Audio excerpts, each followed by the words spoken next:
Duration delta in effect. Please enter your agent number now, followed by the hash key. You have to create culture. Don't watch TV. Don't read magazines. Don't even listen to NPR. Time comes when silence is betrayal. More for themselves and less for everybody else. But I'll tell you what they don't want. They don't want a population of citizens capable of critical thinking. They don't want well-informed, well-educated people capable of critical thinking. They're not interested in that. That doesn't help them. Think for yourself. Question authority.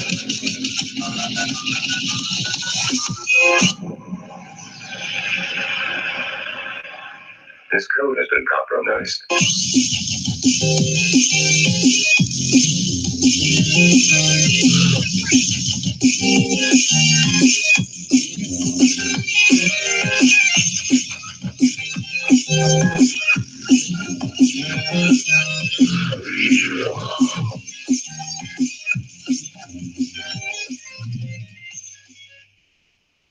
Welcome back, Truth Seeker. Wednesday, March 20th, 2019. This is the Gematria Effect. I'm Zachary K. Hubbard. If you're listening on Truth Frequency Radio and you want to tune over to YouTube, we are live streaming as well. Going to be showing my desktop here to help with part of the presentation tonight. Lots to talk about. And before we get into the darker news, let's start with something a little bit more fun. Here in the United States, the Major League Baseball season officially began today. Started with a game in Japan. And what was so interesting about this game is it was today a date with numerology of 62, March 20th, 2019. 3 plus 20 plus 20 plus 19 is 62. And the team that won was the Seattle Mariners. And in the language of Gematria, this is the Gematria Effect, where we call sports championships long before they happen. Seattle Mariners equals 62. The Seattle Mariners won on this day. They were playing in Japan, the home of Ichiro, their star player, who's from Japan. The name Ichiro also sums to 62. And today, the Mariners picked up their 293rd franchise win against the Oakland Athletics, which is the 62nd prime. Further, if you look at the score, the Mariners won 9-7, 9-7. And the hits were 7-9 in favor of the Athletics. Today's the 79th day of the year. The entire time I've been here, there's been two primary ciphers we've taught, the alphabetic order and the alphabetic order with the rules of numerology. If you write out Seattle Mariners with the alphabetic order and rules of numerology, it's 62. If you just write out Mariners with the alphabetic order, M's the 13th letter, A's the 1st, R's the 18th, so on, Mariners sums to 97, like how they won 9-7 on the 79th day of the year. And if you turn on the world of sports, they're saying, why in the world did they play this game today a week before the rest of the teams play? Well, when you understand Gematria, you can see why it was scripted this way. It's why the announcers are always saying you couldn't have scripted it any better. And when I began studying this knowledge of letters and numbers and dates, which for me began in September 11th, knowing that there was awfully something suspicious about a national emergency happening on 911, when I began studying this, I did not realize it would carry over into the world of sports. And my purpose in learning about this knowledge was to show people that the rituals we were seeing, including things like September 11th, they were being plotted and perfectly done on dates for ritualistic reasons. And little did I know when I began this research how prevalent this code would be, how it would allow us to call championship after championship from college to pro, and truly see through news propaganda every single day. I had this assumption when I started this research, this was something that happened sometimes, not that it was something that went on every single day, which is what's going on. If you were listening to this radio show back in October, when we were having the mega bomber scare, we said why to circle the date of the Ides of March, which was this past Friday, March 15th, which became the day of the New Zealand mosque shooting. And what I'm going to do, if you're on YouTube, is I'm going to switch over to my desktop. And we're going to talk about the New Zealand incident. But before we do that, I want to discuss the shooting that's probably already been forgotten by lots of people that happened on March 13th in Brazil. Before the mosque shooting, there was a big international story of a mass killing at a high school in Brazil. And this was, again, March 13th, 2019. What was interesting about that day is it was the 23-year anniversary of the Dunblane massacre, which got gun rights taken away in the UK. And if you've missed my work on Dunblane and Sandy Hook, you should really check that out. Major parallels between those incidents. They were both targeting of first graders at elementary schools. An amazing amount of overlap. But anyway, on this anniversary of the Dunblane massacre, we get a shooting at a high school in Brazil where the shooters said they were inspired by the gunmen that attacked Columbine High School. Remember, that was April 20th, 1996. And not by coincidence, the name of this town where the shooting happened in Brazil has Gematria of 96. 96, specific number to Freemasonry. Very special number to Freemasonry. And again, Freemasonry controls police, media, government worldwide. These mass shootings are largely being carried out by police, which nobody should question at all, especially after the image released out of New Zealand with the supposed shooter with his face blurred out doing the 666 with his fingers, posed between two police officers who are doing the hidden hand pose, a Masonic pose. Anyhow, what else stands out about this Brazil shooting is that using the cipher known as Jewish Gematria, which is based on the Latin order of the English letters. Many of the English letters come from the Latin alphabet. There's a cipher known as Jewish Gematria. If you use that cipher, Columbine High School sums to 612. Dunblane Massacre sums to 612. Again, we have this high school shooting on the anniversary of the Dunblane Massacre, inspired by the Columbine High School shooting. And in that same cipher, the word Brazil alone is 612. And again, a shooting in Brazil on the anniversary of the Dunblane Massacre, inspired by Columbine. If you've read my book, I talk about the history of mass shootings in 612. We've seen a very recent pattern in Florida. You had the Pulse nightclub shooting on June 12th, 6/12.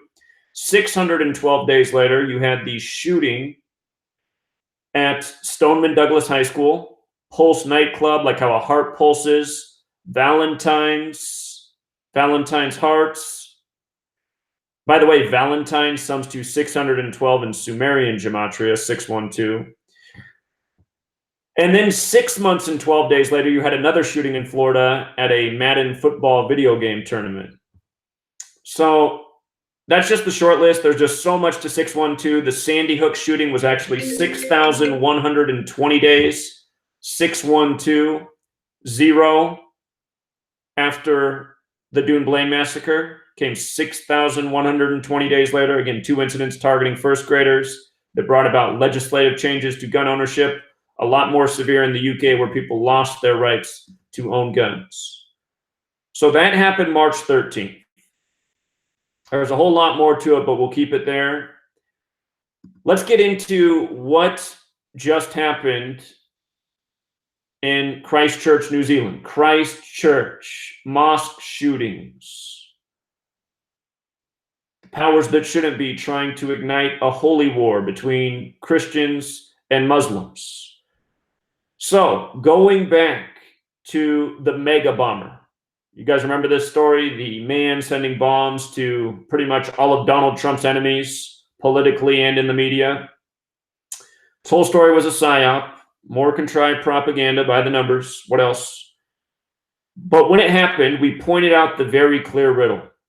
We had the Austin bombing earlier in the year, and then we had the mega bomber story. And these stories were synced up. The Austin bomber was Mark Antony, and the mega bomber was Caesar Sayoc. So we said, Mark Antony, Caesar Sayoc. How about the Ides of March? The death of Caesar, the coming to power of Mark Antony.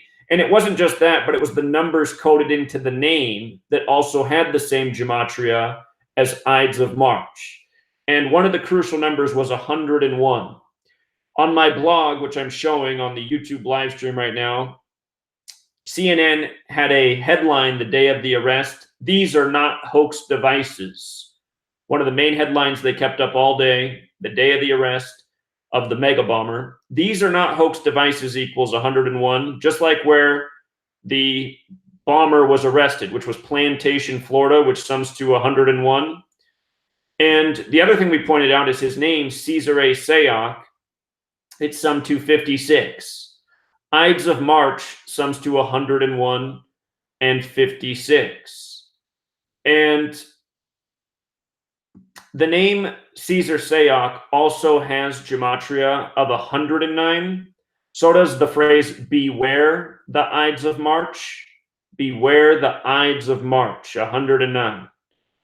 And lo and behold, we end up getting this major mass shooting on the Ides of March. And the whole ritual was centered around the number 101. If you look up the address of the mosque that was shot up in the video released, the address of that mosque is 101 Deans Avenue, 101. And what's so interesting about that is, again, Ides of March equals 101. The name of the shooter is Brenton. Brenton equals 101. So does the word assassin. Assassin's 101. He released a manifesto called The Great Replacement, which sums to 101. And what's funny is, before this news broke, somebody passed along to me a book that was released October 1st, 1991.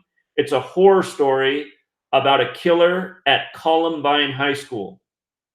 Released October 1st, 91, 101. And I did a video on that before this news came out, at the mass shooting, the Ides of March shooting. And what I pointed out in the Columbine videos, I said, don't forget that we just had the mass shooting in Vegas on October 1st in 2017 at the Jason Aldean concert. J, the 10th letter, A, the first, 10-1, 101, October 1st. The word casino equals 101. Mandalay Bay Casino, where he supposedly shot from, equals 101. The word assassin, also 101. So this is a repetitive number that shows up in these false flags. 101 is also the 26th prime number. Cesare Sayoc was arrested on October 26th. But anyway, 101. So not only is there the 101 piece, or not only, that's not the end of the 101, I should say. This mosque at 101 Deans Avenue, it was in the neighborhood area of this town known as Rickerton. Rickerton. Guess what Rickerton equals? 101. 101. And I should mention that the word Christian equals 101. This was in Christ Church. And again, the powers that shouldn't be are trying to divide the people of the world with these psyops, with these manufactured events using police and military, order followers.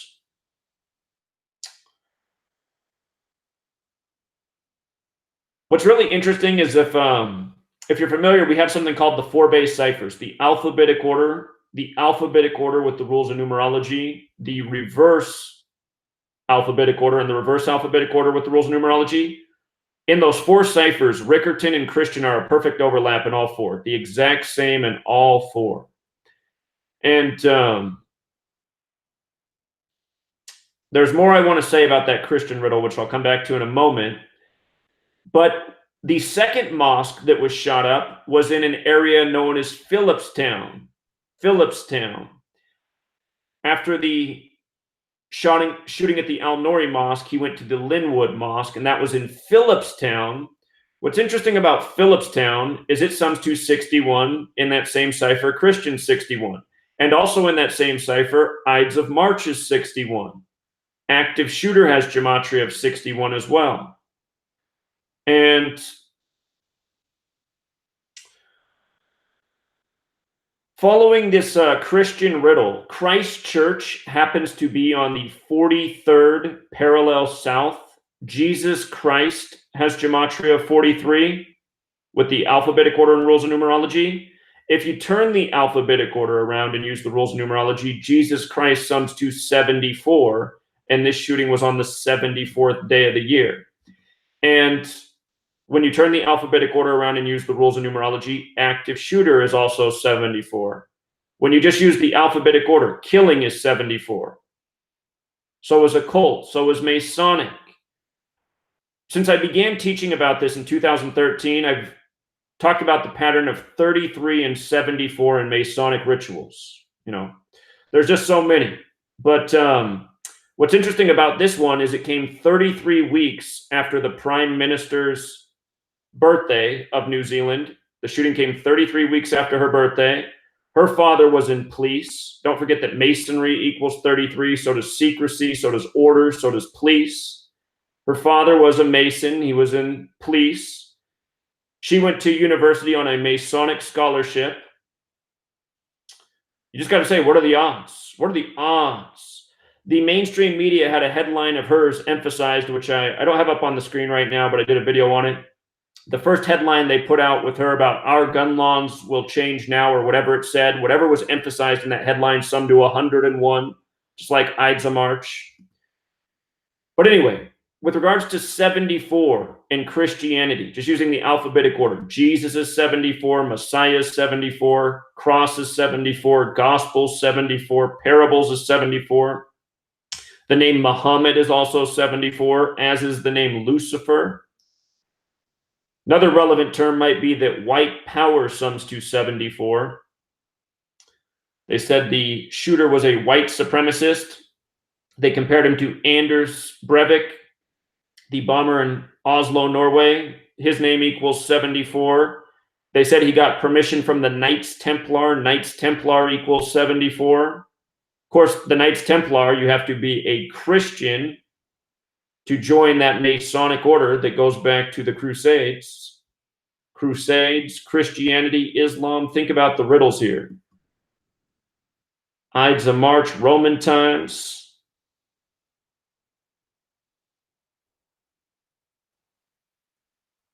So anyhow, I put out a lot of content already. I don't want to be too redundant for all of you who've already seen all the videos I've done on it.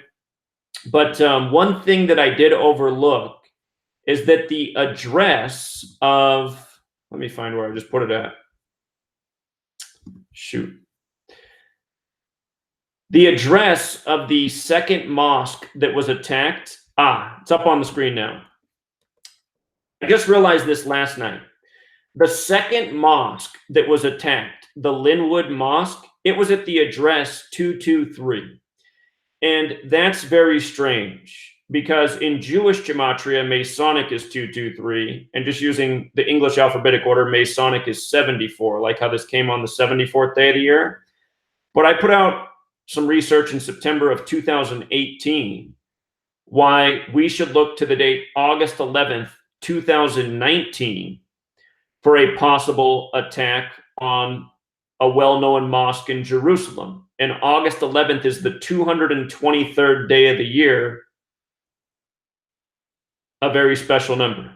The phrase, the synagogue of Satan, also sums to 223 using the alphabetic order. That's a name from the Bible for the false Jews. There's a letter written to the Church of Philadelphia about the synagogue of Satan. Philadelphia with the reverse alphabetic order is also 223. So you just have to say, what are the odds of these things in light of what we're already looking at? And I should mention that August 11th leaves 142 days left in the year. That was another number coded into this attack. They said the shooting began at 1:42 p.m. local time. You might have heard that the shooter said subscribe to PewDiePie, the most popular channel on YouTube with 89 million subscribers. Talk about a good way to get attention of a large block of people, which is what the whole point of these psyops are, to capture the mind's eye of the masses. And by going after that PewDiePie crowd, they're going after the young people of the world.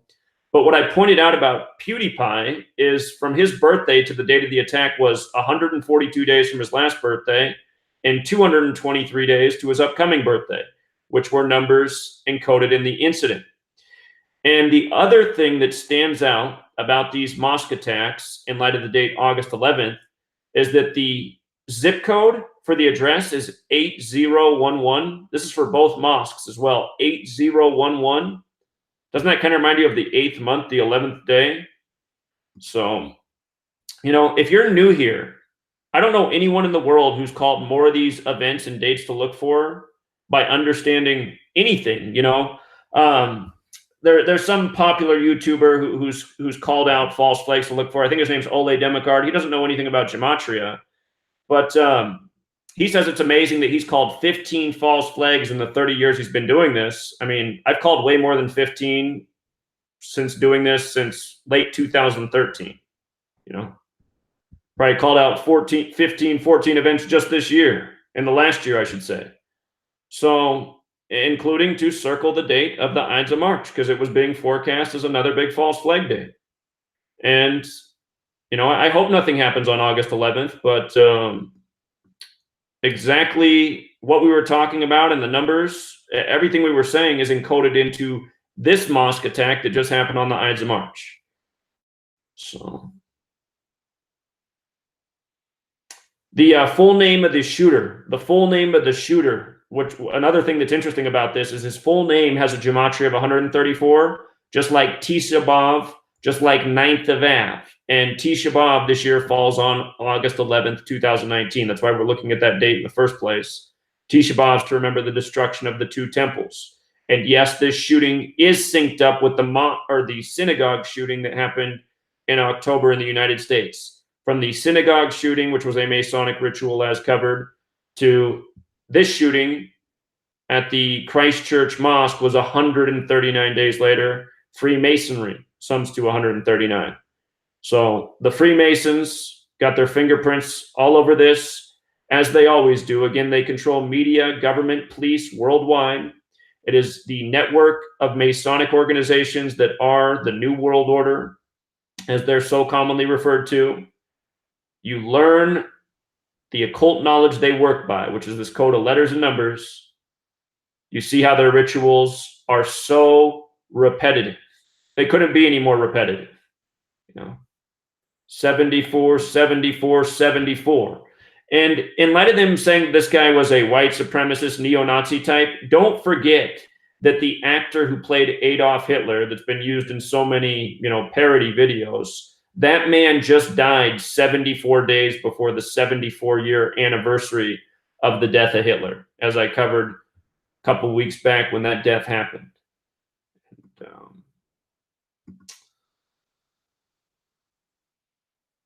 I doubt that was a coincidence. So we got a couple minutes before we go to the break. I see East Bay is the first person to call in. East Bay, rather than me even try to pick up the line, why don't you call the Gematria hotline right now, and I will let you come through as the first caller, because you are first in line. I know if I try to go to you on the call board, it's not going to work. For whatever reason, your phone doesn't work on the call board anymore. But I know when you hit up the Gematria hotline, it comes right through. So he just hung up right now. I assume he's calling in. I'm gonna wait for his call to come through here. East Bay's a long-time listener, great caller, always has something brilliant to say. And for whatever reason, his phone stopped working on the call board. I think this is him right here. What's up, East Bay? East Bay? That is so weird. East Bay. Hello, can you hear me? Yeah, I hear you. Yeah, well, hey, I don't have anything important to say. You know, like, keep up thanks for everything. East Bay. East Bay. Like, the guy doesn't even. East Bay. The researcher, I think, what you hold on to is this thing, how it really isn't the Sonic dictatorship, dude, so be careful. You know, you're right out in front. Thanks for leading, sorting it in.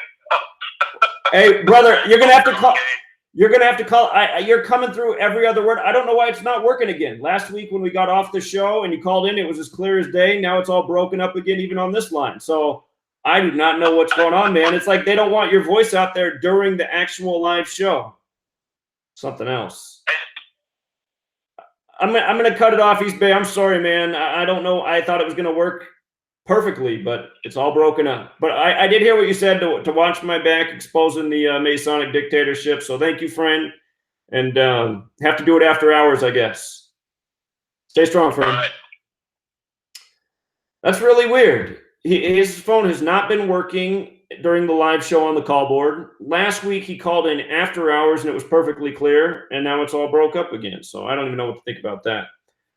But we got about 30 seconds till it goes to the commercial break. So let me tell you what the line is right now. I'm going Philadelphia when we come back, Brentwood, New York, Albany, New York, Reno, Nevada, Young Dakota, Shelbyville, Tennessee, Buena Park, California, Las Vegas, Texas, looks like Mount Enterprise or something like that, Philadelphia, West Virginia. Whoa, 2 West Virginias back to back. That is strange. I'm not used to West Virginia calling in. Texas, California, and you guys sit tight. I will get to all of your calls. The commercial should be kicking in here any moment. We'll be on a slight break, and then we'll be right back.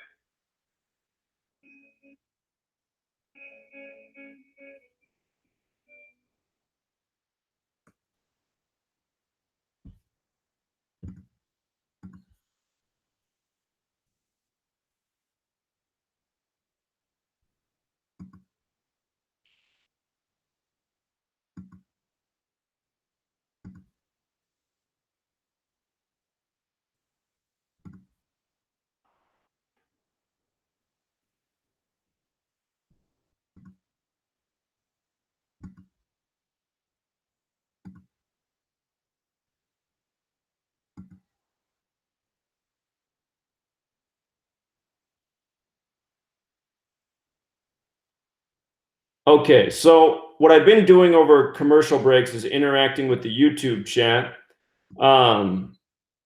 People told me who are waiting on hold on the phone that that's kind of weird because they hear the commercial and me talking at the same time. So I don't exactly know how to remedy that problem. But for people on the phone, be patient. The show will be back. Maybe just put down the phone for a couple minutes if it's too weird listening to 2 things at once. But let me take a peek here at the chat.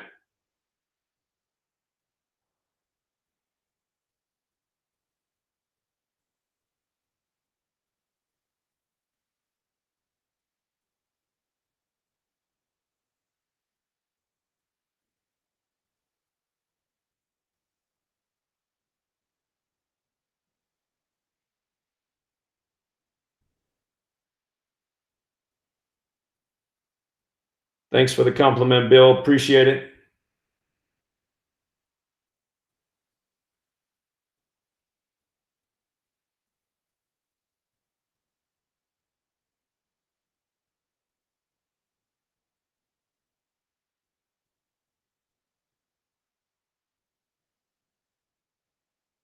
March 22nd, the R. Kelly trial begins, huh? I got to take a peek at how many days that is after his birthday. I think his birthday is January 8th. So it would be on his 74th day of his age. Look at that. Look at that.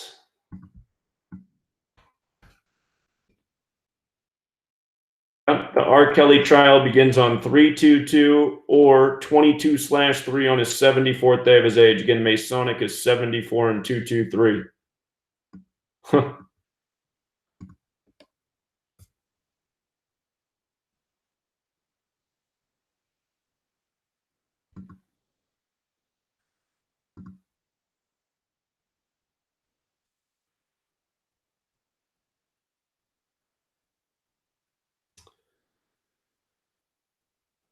Yeah, I apologize. I did screw up. I accidentally showed the call board. I forgot to take the camera off the screen. I meant to switch it over to me before I did that. That was my fault. My book's only an ebook until you print it. Everybody can print my book. So you buy it as an ebook, you have it printed. Talk about that here when we come back from the break.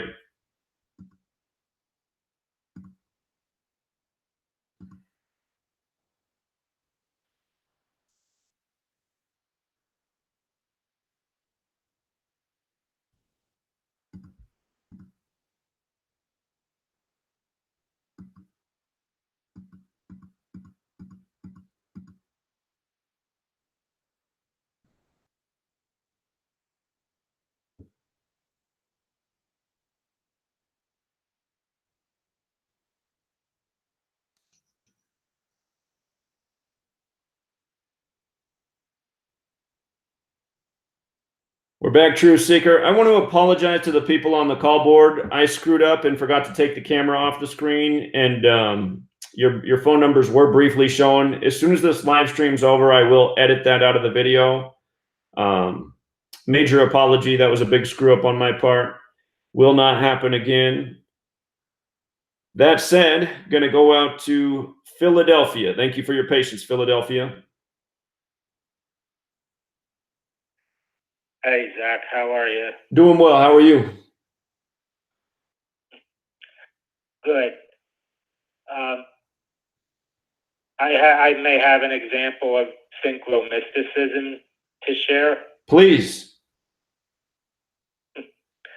Okay, so you remember Hurricane Michael made landfall in the U.S. on October 10th last year, right?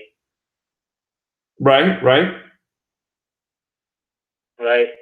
Well, that was the same day that I started my first full day at my new job. Okay. And what's so interesting about that is my name is Michael. Huh. Big day for Michael. Yeah. And I also have a couple synchronicities with the Bible too. In Revelation chapter 12, verse 7, it talks about the archangel Michael leading his angels to battle Satan's army and the war in heaven. My full name is 127. Huh. Very interesting. And in Revelation, it talks about the 7 churches and Philadelphia being one of them. I was born in Philadelphia. Also very interesting. Yeah. And I have a question to ask. Do you think it's possible that they have more targets than, what we're talking about on August 11th with the mosque? Well, the other big one, like the Golden Gate. Those are the 2 we're looking at, but yeah, it could absolutely be in other places too. Those are the 2 ones I've been thinking about a lot. Yeah, because I'm just wondering if maybe Philadelphia may be a target that day too, because it has the numbers with August 11th and all that stuff. And the Philadelphia Phillies are playing in San Francisco baseball that day, where they're honoring the World Series earthquake team, which is incredibly ironic because natural disaster equals 223, like Philadelphia. And Philadelphia from the Bible was known for earthquakes, and HAARP, which is said to be capable of creating earthquakes, was patented on the day of August 11th in history. So it'll actually be the 32-year anniversary of HAARP the patent being put out for HAARP, August 11th, 2019. And the word bomb, interestingly enough, not that HAARP's a bomb, but bomb has that Gematria 32. We saw the major Mexico City earthquake on the 32-year anniversary of the last major quake there. Yeah, very interesting. Yeah. Hey, yeah, you know what else? You know what else, Michael? Also, Michael, in light of it being what? 10/10, the date of that revelation, the date of your job, and the date of the hurricane, revelation in Jewish gematria sums to 1010, 1010, 1010. So another revelation, you being in Philadelphia and all. Interesting. Yeah. Yeah, and another observation that I want to say, I do a lot of walking, so I see a lot of people, and I wish I was exaggerating, but I'm not. Not a single person that I see walking outside looks up, ever. They're always either looking straight ahead, and if they're not looking straight ahead, they're looking at their phone. Right. They got everybody living in the phone. I know it. Yeah. That's yeah. But it's just, it's. I have the same observation. That's why nobody seems to notice what's going on in the sky. Right. Yeah, no one's looking at the sky. And the strange thing about it is, centuries ago, hundreds of years ago, that's all people did was look at the sky. Right. Yeah, you're absolutely right. Appreciate it, friend. Great call. I mean, it's like, oh, you got more? yeah, I mean, it's like, yeah, I just want to say one more thing. Go ahead. I mean, it's like they're in a trance or something. They're always just looking straight ahead. I agree. Yeah. All right, brother. All right, that's all I have. All right, you have a good week. You take care, man. All right, you too. Thank you. The man who ruined the sink. Let's go out to New York City. Brother Zach, how you doing, buddy? Doing well. How are you? Very good. Flying solo. Looks like I'll be flying solo for a while. But listen, have you ever heard of the Katina Forest Massacre, sir? The Katina? Katina. K-A-T-Y-N. Not off the top of my head. I got to look it up. Okay. Very interesting. The Katina Forest Massacre was carried out by the NKVD of the Soviet Union.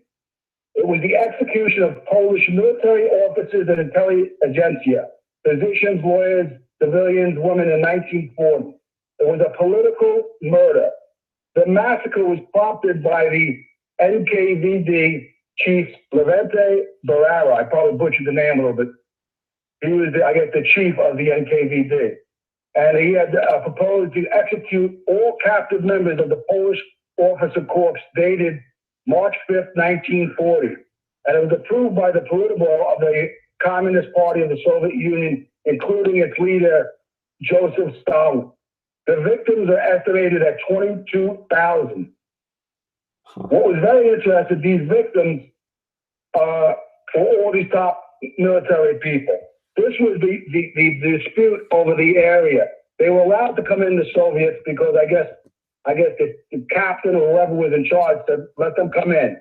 And then they got a hold of all these people and put a single bullet to the back of their head. They were brought to 3 of these Orthodox Christian monasteries where they received the bullet. And they were buried in the forest called Katina Forest, hence the word Katina Forest Massacre. Now, sometime in 2010, the Russian State Duma approved the declaration blaming Stalin and the other Soviet officials for ordering the massacre. Now, here's something very interesting that I found. If you put in Katina, K-A-T-Y-N, 71, 17, 64, and 28, it has 3 matches with the kill. Kill is 44, 17, 64, and 28. I think it's Zion or Israel. There's another 3 matches in that. I think it's Zion or Israel. Now, what's also interesting, very interesting, you had, like I said, the president of Poland, the present president at that time in 2010, and the first lady, as well as an exiled president and Polish high-ranking military officials, were the head of the bank, the Polish National Bank. There were other central institutions, bishops and priests of various denominations. They were on a plane on April 10th, 2010, to have a commemorating ceremony for the victims. Now, if you run in the Gematria, or the date numerology, 4 plus 10 plus 20 plus 10 equals 44. So these people were murdered, on that date when they were going to do this ceremony. Very, very interesting.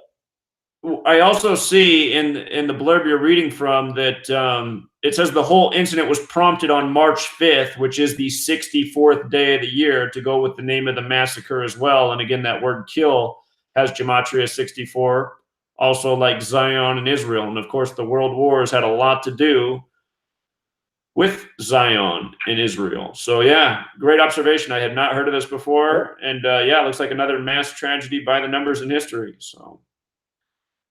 Okay, now let me continue just another moment or two. I don't want to take too much of your time, sir. But what I found very interesting is I went back and I listened to Mark Passio when you said on the 102nd episode. Right. So I've been looking at some of his work, right? Now, a Polish guy calls up at the end of that podcast 202. And he says, Mark, you know, great work, you do great work, blah, blah, blah. And then he's like, I have to correct you on something. You said that this Polish massacre at Katina Forest was done by the Germans. He says, that's incorrect, sir. It wasn't the Germans, it was the Russians. And let me tell you who's behind the Russian communists, okay? They were these soulless, godless, God-forsaken Jew bastards, these Zionist synagogue of Satan Jews. That's who was behind it. Now, I don't know if Mark Passio is covering for these people or what. And then he went on to say, because, like, you're smart enough, if you don't know, you don't know. You never heard of it. He's like, oh, yeah, that was a massacre about, of a village. And then the Polish guy had to correct him again. No, it was mostly military officers. It was not a massacre of a village. It was a massacre of mostly Polish officers. And it was not when they were held hostage in some type of camp. They were brought to these monasteries and just ditched. And this was at the beginning of the war. So Mark Passio needs to learn that, that's for sure. So all I can say is just beware, Zach, my friend, because this guy Passio, I don't know if you know, you probably do, he was involved with the Church of Satan. Do you know that? I'm aware of that, yes. Yes. Because I heard one caller call up and Mark kind of reamed him a new rear end, but he said, because the guy was going, well, who did you work with? And this is Mark Passio's words, exactly. He said, I worked with the Church of Satan. I was a priest, and I was appointed a priest to the Church of Satan by none other than Anton LaVey. Right. So that's enough said for me, and all I can say is buyer beware. Well, fair point. He has also said that, it was that experience that turned him to a more righteous path, because he said he was never felt worse about himself or his place in this world for participating in that organization. So, but yeah, I completely hear where you're coming from. And I have also noticed that he never speaks about the chosen ones, which I do find curious. So. Absolutely, sir. Another red flag. And you're the type of work that I listened to when you called in.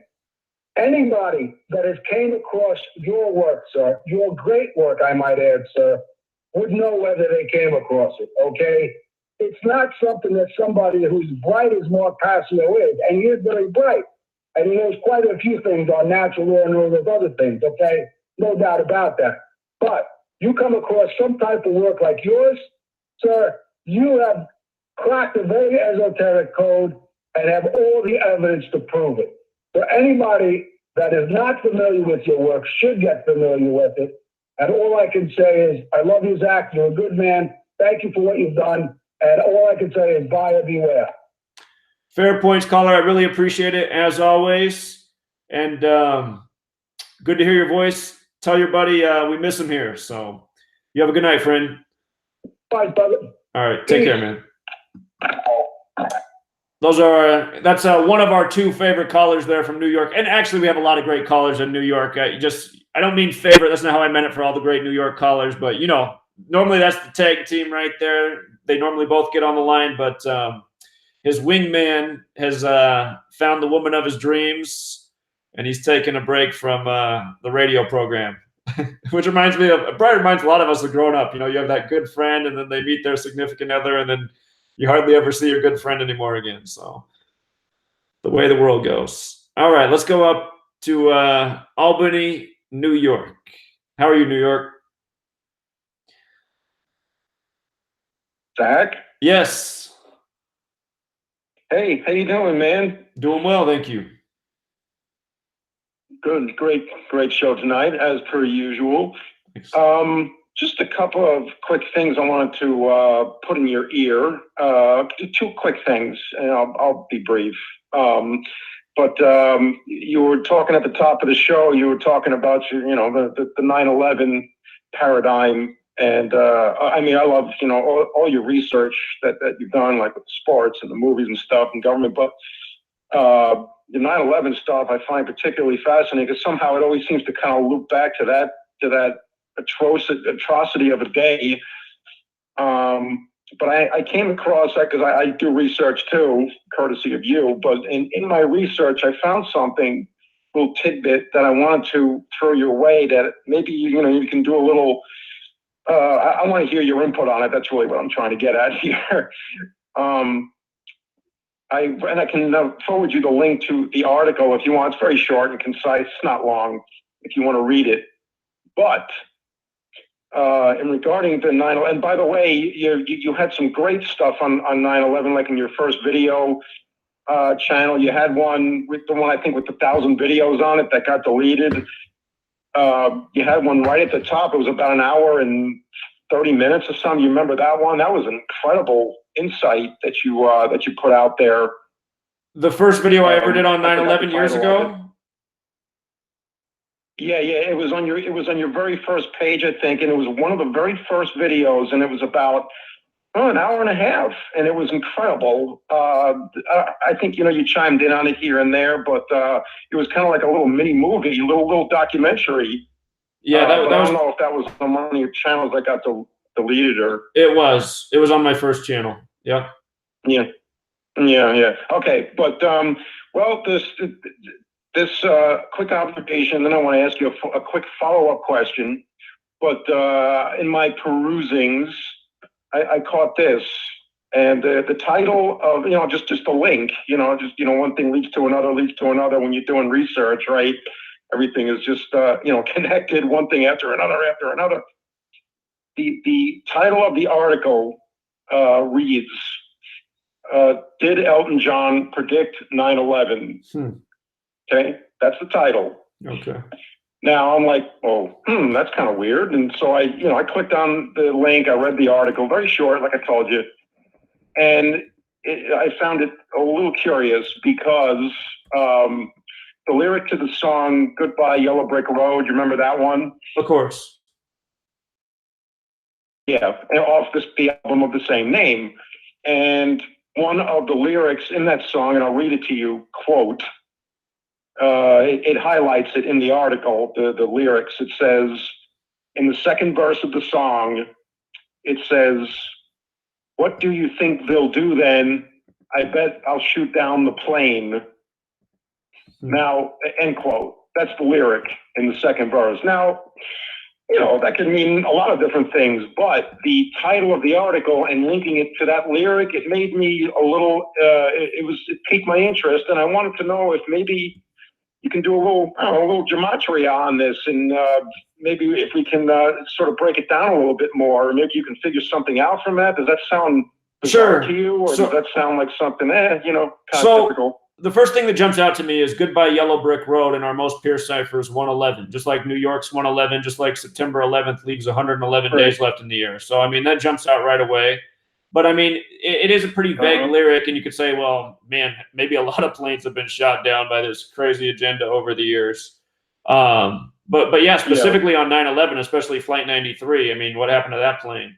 A bunch of debris in the field. So I will look into it. Actually, go ahead. Okay, I'm sorry to cut you. The article said, yeah, specifically, it said specifically Flight 93 in the title of the article. It said that. It said, "Did Elton John predict 9/11, specifically Flight 93?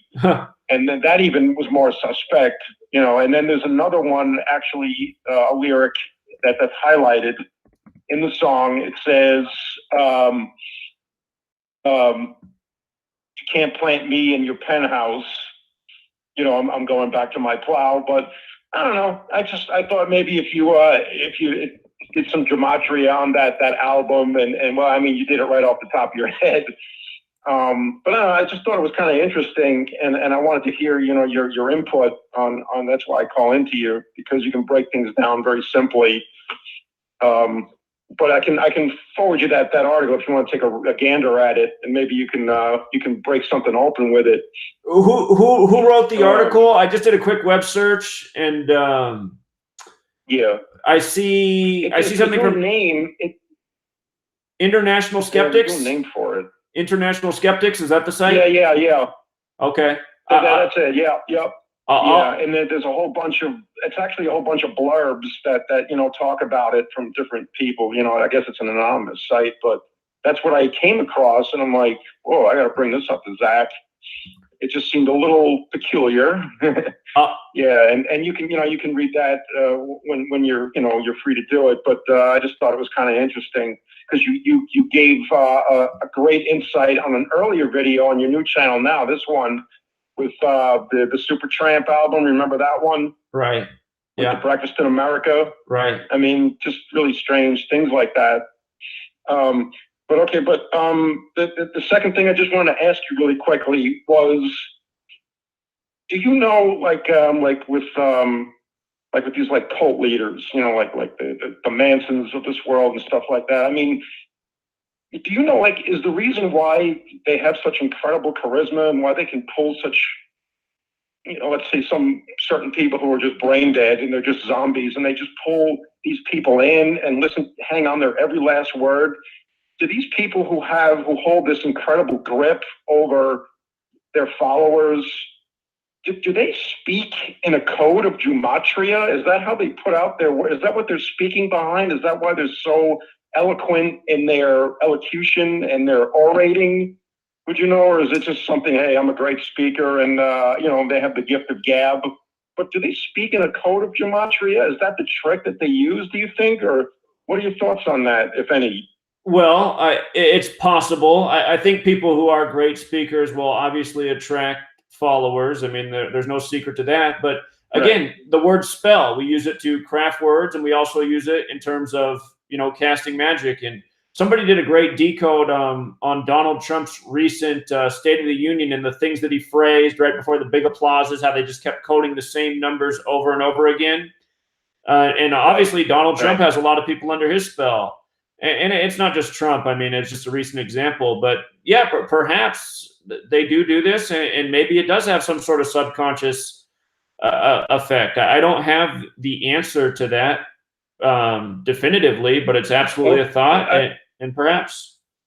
No, right, and I think what I mean to say more definitively is not just anybody. I mean, anybody can attract a lot. I'm talking about people. I wasn't referring to you. I'm talking about people who, like leaders like this, who pull people in to do bad deeds. That's really what I meant. Not to kind of make it into a positive experience, like, hey, I'm really learning, and my brain, like when I listen to you, my brain is growing all the time because of all the knowledge that you pump into my head. I feel stronger minded every day when I listen to when you pop a new video or 3 new videos. I feel stronger. That's a good thing. That's a positive thing. But I was referring, I guess, more to people who, a leader who makes people commit atrocities. Sure. That like in a negative way, like in a demonic kind of way. That's what I thought maybe the code of Gematria was, like pulling people in to make people do bad things. That listen to, like a Manson or whatever. Sure. But that's just a question I had, and I thought maybe you could. But and also the last call, I think you just mentioned about 8/11. Right. While I'm thinking of it, I think I saw it on your Facebook page because we linked up on the Facebook. Great to see you back on there, man.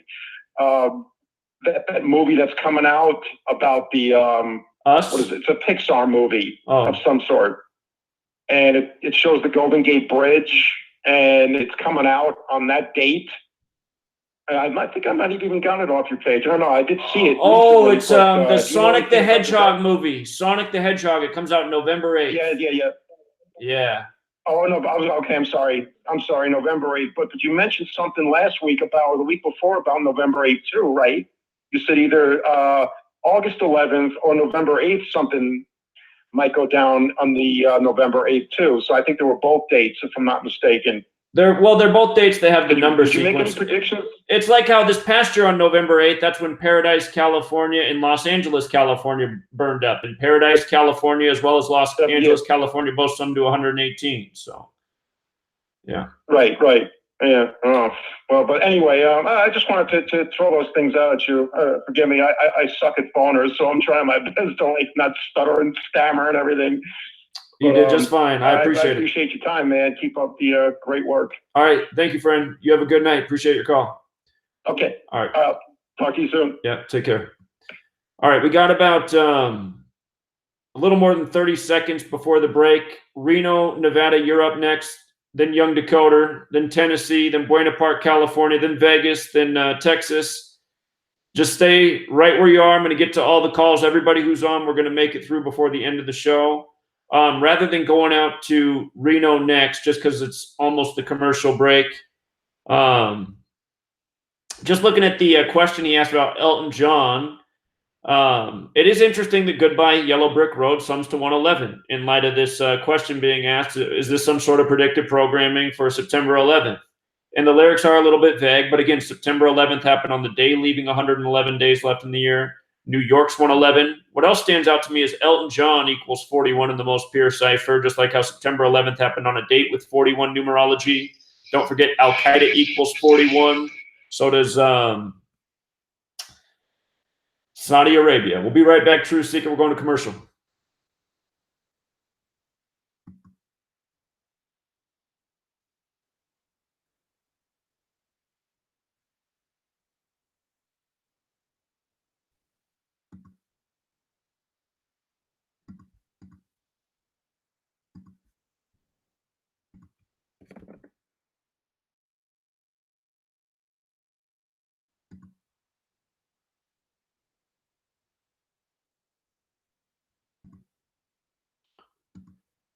All right, we're on the break here for a few minutes. Again, if you're listening on the phone, you're hearing my voice and the commercials, I apologize.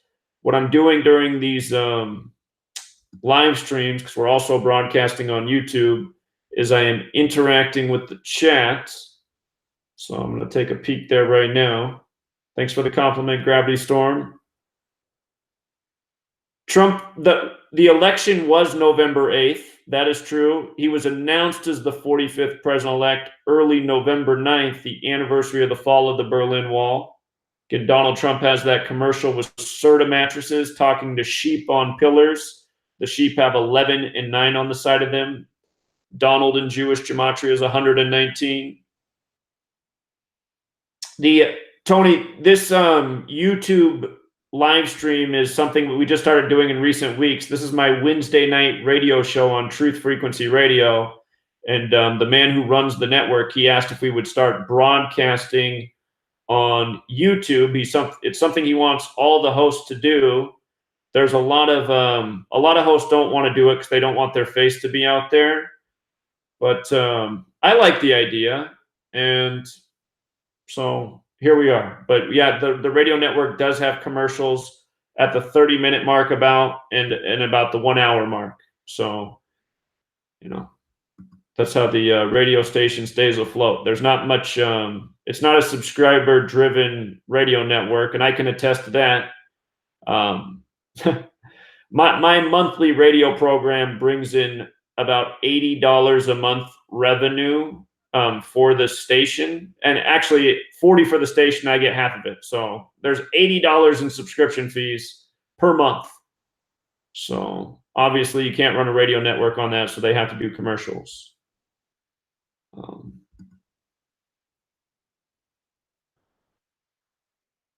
That's the number, Rob. That's the one to call into, 213-233-3998. And I have it linked in the, I have the number to call in linked in the description of the video. I don't want to talk about who's a shill. I mean,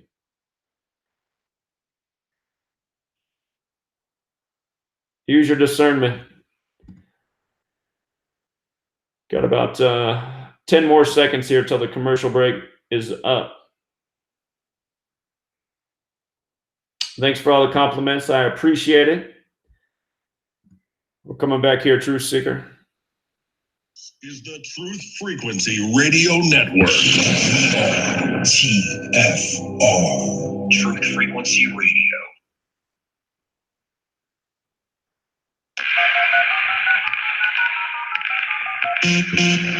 Condition orange.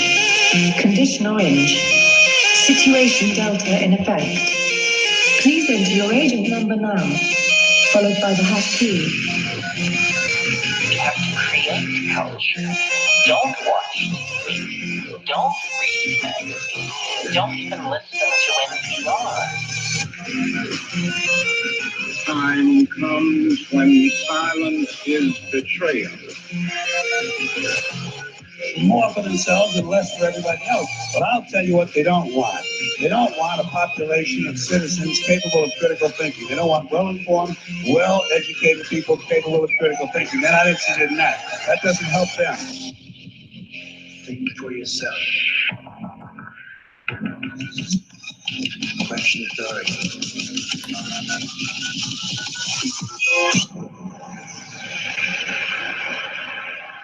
This code has been compromised.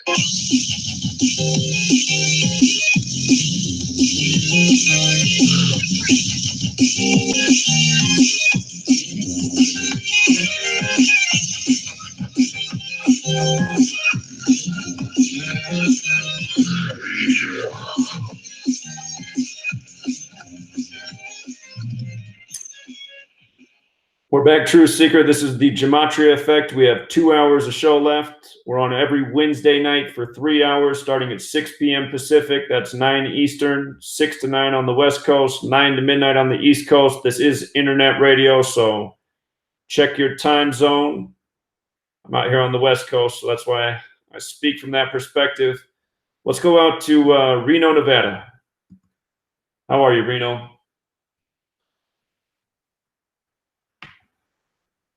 Reno? Reno, you've been waiting a long time. Are you there?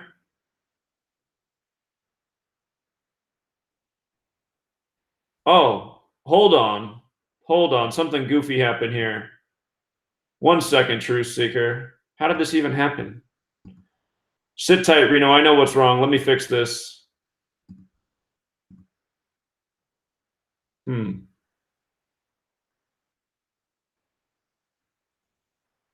Okay, this is okay. What in the world? Skype is like literally ripping me off right now. I pay a monthly subscription fee so that I can sign up to this call board, and what in the world? I am so irritated right now. It's all of a sudden it's giving me this prompt that I have to pay $5 more if I want to continue phone calls. It's like, what in the world? Okay, I already pay a monthly subscription fee. It did this to me last week, and I just paid the $5. And they said I wouldn't have this problem again. And now in the middle of the show, it's making it so I have to put $5 more in the machine. And I'm about to do it just for the flow of the show. Okay. All right. Here goes $5 more so I can talk to the callers. But yeah, they are literally scamming me right now. Hold on, you guys. I'm sorry. Okay. $5 poor, but at least the call board's working again. All right, let's go out to Reno, Nevada. Now it should work. Reno, are you there? Reno? Come on. Hold on, guys. Technical difficulties. Let me try the next caller and see if this. Hello? Oh, there you are. All right, there you are, Reno. What's up? Hey, Zach. Good to hear from you, brother. I just wanted to ask you a couple of questions, man. I'll try to be really brief, man. First of all, I know you said you went to Arizona State University, and I wanted to know if you pledged to a fraternity. No, I wasn't in any fraternity. Okay. Second of all, I'm wondering, again, if these powers that be are applying any pressure to you at all, any more than they have by driving through your house or anything. The only reason I ask that is because you have kind of toned down your broadcast or your videos over the years. I remember, what really first really got me hooked on you was, you were really cocky. You would say some, you would say some stuff that I really wasn't ready to hear. but it was entertaining. And you know, I remember you were talking about people, you know, taking razor blades and, you know, hoping that these bad tyrannic people would just take these razor blades and cut their wrists and things like that. I mean, you used to say stuff like that made me realize how passionate you were about what you were doing. But you don't say that kind of stuff anymore, and I'm wondering if they're applying any pressure to you to tone down your shtick, for lack of a better word. Well, no one's ever talked to me or asked me to do anything different. I don't honestly remember ever saying anything like that about the razor blades. I mean, I did rant and say some stuff that maybe I shouldn't have said. Maybe I did say that sometimes, but the main reason I'm not ranting like how I used to, and I've never really ranted on this radio program because we have to keep it clean on here. But the reason I'm not ranting like I used to on YouTube is because they kept deleting my channels. And you know, I mean, what's the point of doing this work if you're just going to get your channel deleted every other week and then all the information's gone and nobody ever even saw it? So you could say that my behavior is a consequence of what you see with people speaking out and people actually speaking freely and voicing how they really feel. And honestly, I would rather speak that way. And I think part of the reason my videos aren't getting as many views, I know I'm being censored, but I do think part of the reason my viewership is way down is because I'm not as entertaining as I used to be. A lot of people tuned in for those rants, and they were frequent and furious. And trust me, I still feel the exact same way. It's just I know I can't speak freely anymore. The video will be taken down. So there's all sorts of things I'd like to say that aren't coming out. Zach, I had two more questions and I'll be brief. One more was, you put out a video back last year. You know, I'm from Hawaii. And you put out this video about how the missile attack, the missile scare, you know, had to do with the playoff game with Marcus Mariota and the New England Patriots, and how that missile scare back in 2017, where you know, the Hawaiian governor tried to say it was some kind of rogue employee or something, which we know is bull.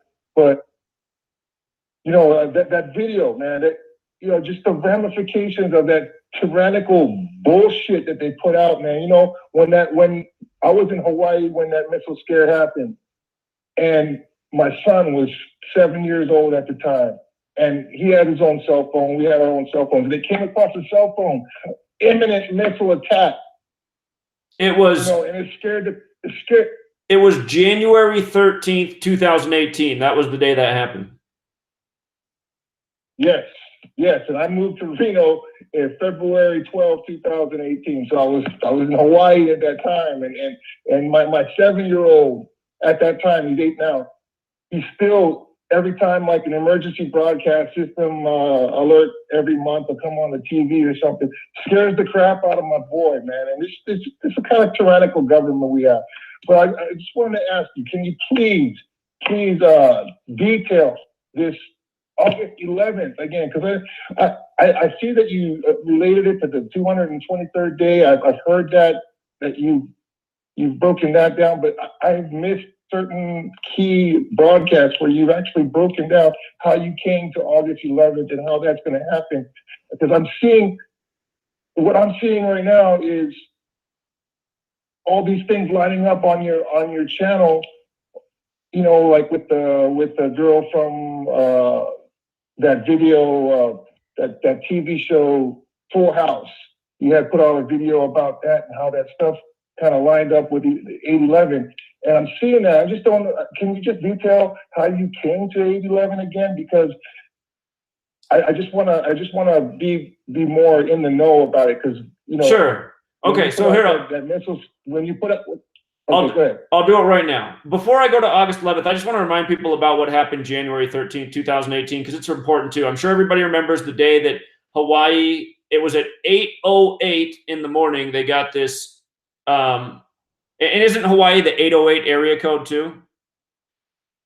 Yes, it is. Yeah, so at 8:08, in the 808 area code, everybody got this emergency alert that a missile was inbound and you better get to safety. And a lot of people were thinking like, oh my God, is this the end of my life? And in that day in history, a ship named the USS Boston had landed on Hawaii, and the Marines got off that boat that pretty much ended the Hawaii monarchy and really began the process of Hawaii becoming the 50th and final state. And the USS Boston, right? That was the name of that ship that landed on Hawaii January 13th. And that same day, there was a big football game in Boston. And the star quarterback of the Titans was Marcus Mariota, who's from Hawaii. And, of course, Tom Brady and the Patriots, used to be the Boston Patriots, destroyed, they blew up the Titans. And think about what a Titan is. It's the name of a missile. So that was a riddle with news and sports, which goes on all the time, you guys. If you have eyes to see and you're paying attention to what's in the news, there's so many stories that put out that are riddles for what's going on in sports. College basketball tournament just the other day. In the semifinal, we had the Memphis Tigers and the Houston Cougars. And on the 43rd day of the year, you can look this up. Anybody in front of a computer, you can look up this story. Pot smokers find tiger in abandoned house. Supposedly a group of dudes going to smoke weed in an abandoned house found a tiger. I mean, just imagine how stupid this is. But anyway, the story was from the 43rd day of the year. Pot smokers equals 43. And sort of semifinal 43. And the semifinal ended up being Houston versus the Memphis Tigers. And from the date of the story to the date of the semifinal was all synced up, and it showed who was going to win the game and yada, yada, yada. So anyway, all the time, bogus news stories are being manufactured. Some are harmless, like this dumb story about the pot smokers finding the tiger. But some, are actually like scary and threatening.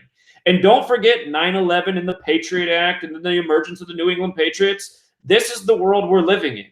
But to get to your question about August 11th, somebody just called in last week and asked me to do the same thing. So you can listen to last week's episode, which is still up. I'm not going to go as thorough as I did last week. Last week I did quite a recap. But look, these are the big things about August 11th. We started looking at this date during September of 2018 because a story was put out about an unblemished red heifer being born, which signaled the end times and revelation coming in the third temple. And the number that they coded all over this story had to do with Tisha B'Av.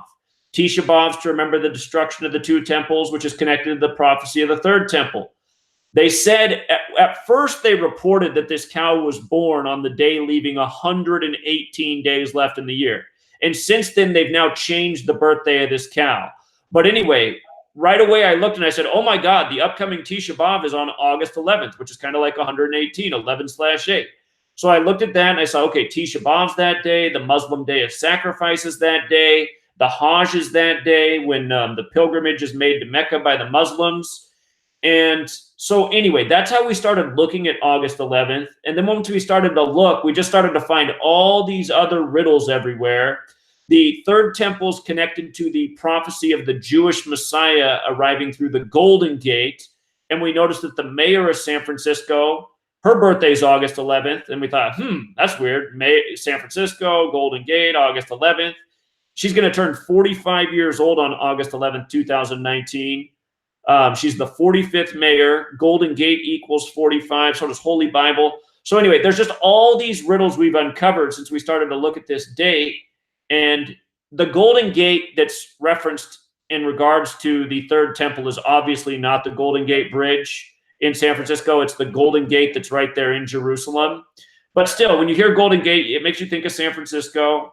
And a lot of times when things go down with the New World Order, there's symbolism that goes down interconnected throughout the world. Just kind of like how we called to look for the day of the Ides of March based on something going on in the U.S. and then it ends up being a mass shooting in New Zealand. But anyway, this is how we started with the date August 11th. The stories in September about the birth of the red heifer, and that story was pointing to 118, the third temple, Tisha B'Av, and that falls on August 11th, 2019. So there's a whole lot more to it. If you go to my YouTube channel, I have a long playlist. But that's how it came about. Jack, I just want to comment. I wanted to comment about your trollers on your page one more time, man. It's kind of scary because I don't think I remember I commented on one of your videos one time what kind of occupation I did, what my occupation was. And there was like one video, I don't even remember what video it was, but one of your trollers, man, he knew exactly what my job was, what I did for a living. Scared the shit out of me, that. So well, no.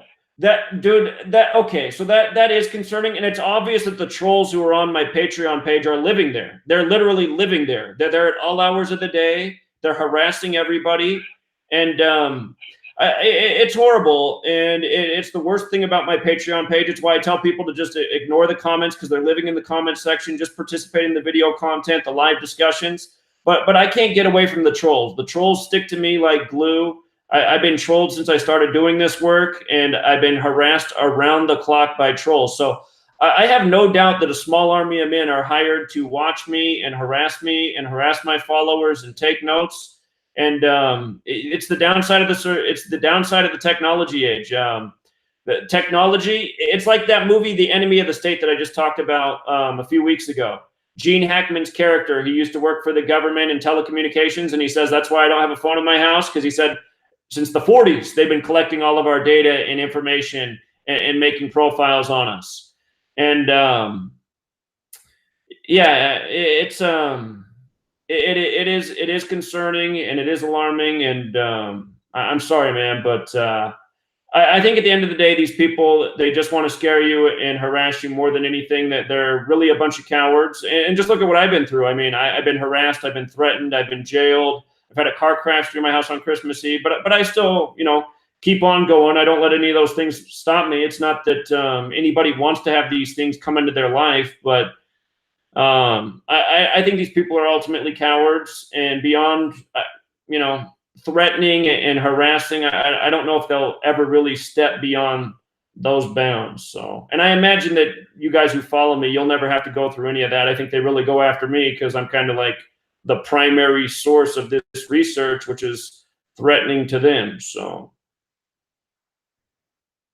Jack, thank you so much. I appreciate it. I'll listen off there. Thank you. All right, man. You take care. And thanks for supporting the page anyway, despite the harassment. And yeah, I would love for all of you guys to support me on my Patreon page. I have a lot of generous support. I honestly could have never dreamed that I would have as much support on Patreon as I do. I keep saying I wish 10,000 people would pledge $1 a month, and then I just put out all the content at $1. But yeah, the downside of my Patreon page is there are trolls that live there. There's people that are literally paying just to troll and harass everybody. And it's not a surprise to me, really, because, again, I've been trolled around the clock. For any of you who have followed my blog, everybody who used to post on my blog has been run off. The only people on my blog now are trolls. The trolls ruined the entire community there because they just attacked and harassed everybody around the clock. So it's too bad that we have such sad and pathetic people in this world. And I don't know what else to say about it. Let me go out to Young Decoder. And Young Decoder, before I go to you, I believe you have a copy of my book because I sent it to you. I don't know if you heard, but Etsy took down my book for questioning the Holocaust. And after you talk about whatever you want to say, I'd like to hear your perspective on what you think about that. So thanks for calling in, Young Decoder. How are you? I'm good. Sorry I haven't been calling. I guess, everything that you've said, I guess it wasn't repetitive at first, but it got repetitive because the media keeps using, the same sort of storylines and stuff, and you kept getting all the picks correctly. I don't know. I haven't really been following your work, but just quickly, what team should I look out for in March Madness? Ask me off the air, Young Decoder, because I've gotten greedy about the sports picks. Because people are paying the Patreon page for that information, so I don't just want to throw it out there for free. Okay. Yeah, that's fine. Yeah, I'm not betting anyway, so anyways, to get to your question, look, I think that there should be freedom of speech regardless. And I mean, did you question the Holocaust in the book? Because I don't know if you did. Did you? I did. Like, what'd you say about it? Well, I posted all the dates that the New York Times, prior to the World Wars, published about 6 million dead or dying Jews and the use of the word Holocaust before World War II even began. Well, I mean, Holocaust meant mass slaughter. I mean, that's the traditional definition of it. So, I mean, I guess like even if like 1,000 or like, you know, thousands of people are killed, I mean, technically that could be a Holocaust. But the word nowadays has been adopted to, you know, fit the Holocaust. Sure, that's a fair point. But the key thing is, in that context, the key thing is they always used the number 6 million, going back decades before Right. World War II even happened. Yeah, I mean, I don't know. Look, I wasn't there. I mean, I know I'm Jewish, but like I think I might have had like one relative who died in the Holocaust, but most of my family was in America by the time that it happened. So, you know, I don't really know what happened, or like, you know, I wasn't alive at the time. I didn't have any ancestors who went through it, but I mean, I'm learning about World War II in history, and I think that what also should be talked about is all the other atrocities that happened, namely what happened in China, and also what happened in the Soviet Union, because that's not really mentioned. I mean, do you know about Dresden? What happened in those countries are? Do you know about Dresden? Yeah, it wasn't that. I forgot what it was, but I know that the Allies bombed it. That was the refugee like camp. That was the refugee camp, and over 100,000 people were killed in experimental napalm. Right. Yeah. At the end of the war. I heard about that they were testing the napalm. I mean, but the whole thing was just really sketchy around it. There was a lot of human rights abuses on both sides, and I mean, you weren't there. I wasn't there during that. I mean, I think that there are, you know, fair questions to be made, but I mean, I don't know, because a lot of people, you know, they have the tattoos. My family, I was friends with the guy who at least said he was in it. So I mean, I gotta think, like, I gotta, you know, I believe that, you know, that they aren't all telling the truth. I mean, maybe the death toll numbers were changed, but I mean, the conditions for everybody living in World War II, besides I would say America, were pretty crappy. But the main emphasis is on the Holocaust. So, right. I don't know. Well, I just wanted to ask your opinion as a young Jewish man, and because I mean, Etsy the company, I don't think you should get censored for it. Sure, Etsy the company is run by Jewish people, and the reason I use them is because my mom had sold her wreaths on there and hadn't had any problem for a number of years, and I thought they were reputable. But look at what they did, Etsy. Etsy's in Brooklyn, New York, which is the most Jewish neighborhood in the country, and they banned my book on the 74th day of the year. And as we both know, Brooklyn, New York, 74, so is Jewish, and that's pretty much the main number that I teach about. So do you think it's an accident that they banned my book on the 74th day of the year? Well, I mean, wouldn't they check it before? I mean, I don't know why they'd wait. Like, I mean, I guess it's not. I don't know. Maybe you should talk to them about it. That's weird. They won't say they won't say what's specifically wrong with the book. They just say they're not tolerating anything that questions the Holocaust. Wait, didn't you release the book like a year ago? It was up for 1 year and 6 days. That's how long it was on the website. Okay, so why would they censor it a year later? Well, that's what I'm saying. It looks like it was a ritual. Like when they read through the book. I mean, I guess they could say, oh, you know, we didn't see it the first time, but we found it. That's kind of suspicious. And either way, I don't really think that it matters them using that number. I think what matters is that they took your book down, which is disappointing. I think that, you know, Etsy and all these and the internet should be a site where information is free to anybody who seeks out that information, and it shouldn't be suppressed.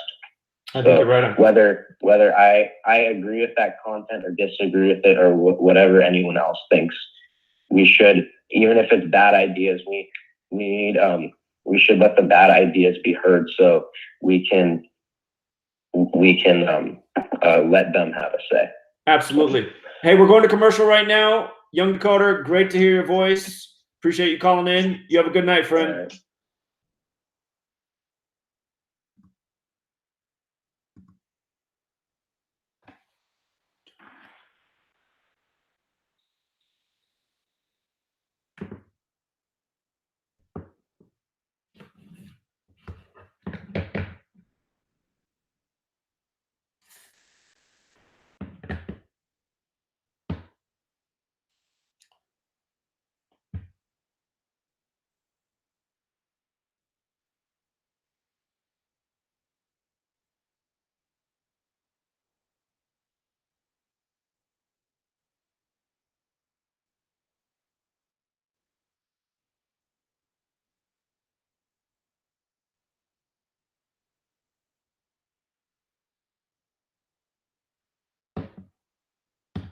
All right, we're on the commercial break.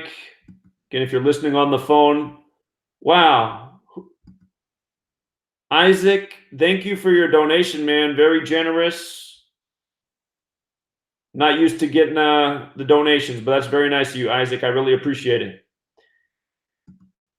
So, thank you, Isaac, on the YouTube. And if anybody else gave a chat, what do you call it, a super chat that I didn't see, thank you to you too. I didn't have my eyes on the screen. I know they only sit up there for so long, but very generous. Really appreciate that. And anyway, I was saying if you're listening on the phone, you're hearing me talk over the commercials, and that probably sounds really annoying. I apologize, but I am on YouTube live streaming, and I'm interacting with the chat room. So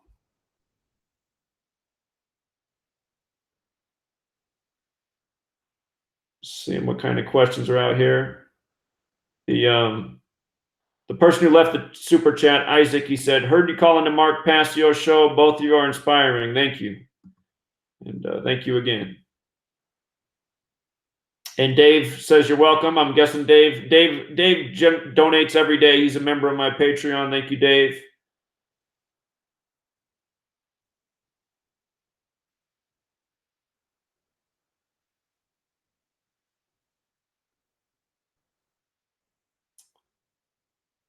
Root Beer King says that Stephen D. Kelly, that's actually a name I'm not familiar with. I'm going to have to look that up. He says he's a big whistleblower.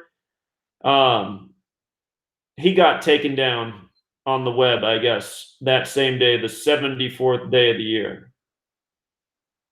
Yeah. And I'm familiar with being harassed on the 74th day of the year. It was 2 years ago, March 15th, where literally every online account I had was hacked.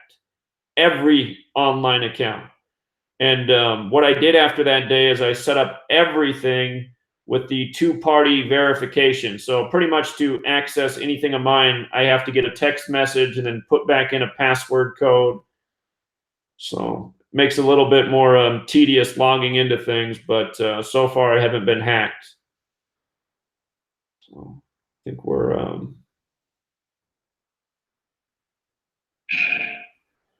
about to come back from commercial here.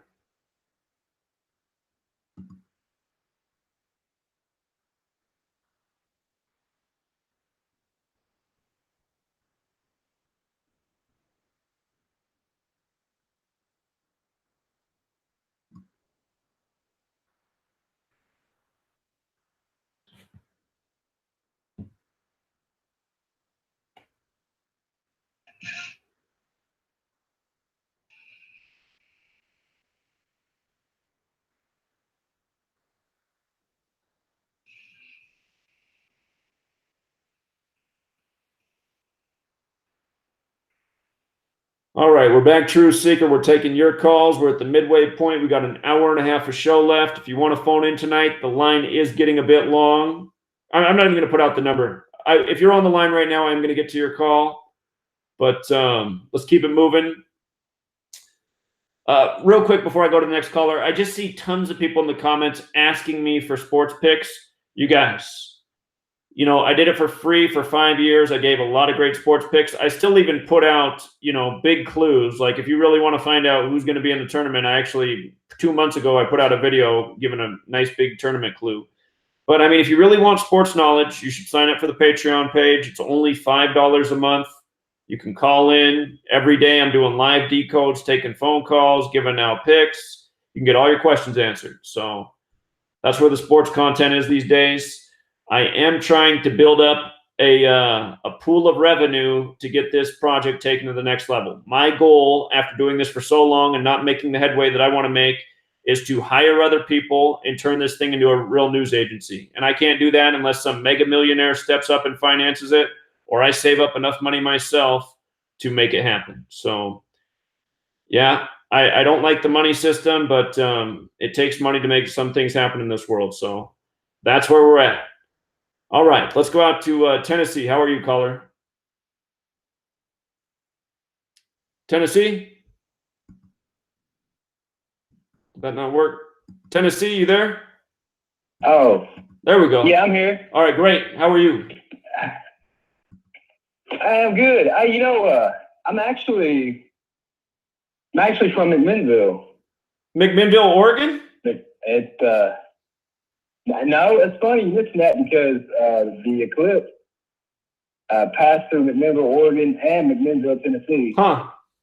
McMinnville, Oregon was named for McMinnville, Tennessee. I did not know that. Interesting. And it sums to 666 in the extended cipher. Huh. Didn't know that either.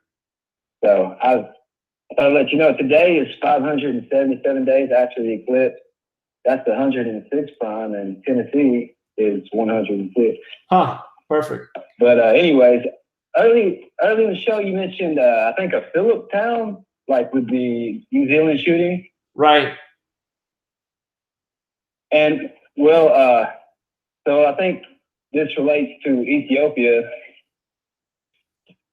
because you got Prince Philip, because in Acts 8:27, it talks about the Ethiopian eunuch and he's baptized by Philip. Philip baptizes the Ethiopian eunuch. The emperor of Ethiopia, the last emperor, he was assassinated on August 27th, like at 8:27. The flight in Ethiopia crashed on March 10th, and Selassie, the emperor, the last emperor of Ethiopia, he was buried 310 days before 9/11. And yeah, 20 years after he died, he was buried. The Ethiopian flag, the current flag, was adopted on Halloween of 1996, which was 1,776 days before 9/11. And on that same day, there was a plane crash in Sao Paulo, Brazil. You know, 2 days later, there was a shooting in Brazil. Right. And I thought interesting connection there. And the plane was a Fokker 100. It had flown for 1,361 days, which is the 218th prime. And the Ethiopian plane crash was 1,361 weeks with the span after the Sao Paulo crash on Halloween of 96. And, you know, it's funny, you know, you're talking about planes and bombs with, I guess, my caller mentioned Elton John. You know, you remember the movie Meet the Parents? He goes on the plane and he's like, bomb, bomb, bomb, bomb, bomb, bomb. You know, Gaylord Fokker. Right. And the plane was a Fokker, is what it was called. Huh. And let's see. Something else I wanted to go into real quick was the 219. So Prince Philip and Prince Andrew, I found out, were born 2019 weeks apart. Prince Andrew was born on 2/19, and we had some M stories going on that day with Manny Machado. He signed with the Padres. There was a story about Mandy Moore drowning in her relationship. And let's see, what else do I got? Oh, who was it? Extra time mentioned Matthew McConaughey today. That's just another one to throw out there with the M&Ms. And yeah, man, I don't want to take up too much of your time. I just want to throw out a few things, some notes I had written down. And I think that's it. Very interesting observations as always. I appreciate it, friend. You have a good night. All right. All right, take care, man. Him talking about the baseball player reminded me that the big news yesterday was biggest contract in sports history. Mike Trout for the Anaheim Angels. He's signed now through the age of 39. The word angel equals 39. His full name equals 224, and he signed his contract 224 days after his birthday. I put out a video on it, but all of these contracts that you see about and hear about in the world of sports, these big contracts, every time you just do the riddle, you see how they're synced up with the birthday perfectly. Bryce Harper just got signed by the Phillies 135 days after his birthday. That's the number in Philadelphia. Everything's 135 there. We've talked about that for years. Philadelphia was established on a date with 135 numerology. The reason why is because the letter to the Church of Philadelphia mentions the key of David. The key of David equals 135. Such a long list of Philadelphia 135 history. The latest to that list is Bryce Harper. And Bryce Harper's name actually has the same gematria as Philadelphia as well. Manny Machado, he joined the San Diego Padres 137 days from his birthday. San Diego Padres 137. It's just, you can see the rituals with all these contracts, why they sign the day they do. Let's go out to Buena Park, California.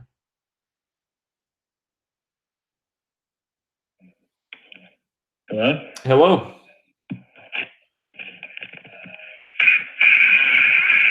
Whoa. Are you there, caller? Sounds like a whoopee cushion. Buena Park. Okay.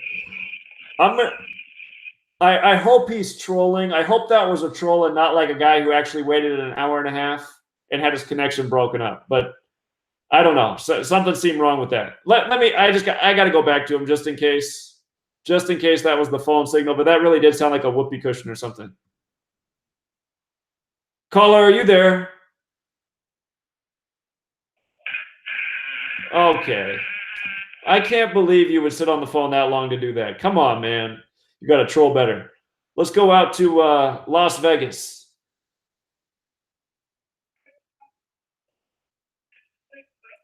Las Vegas?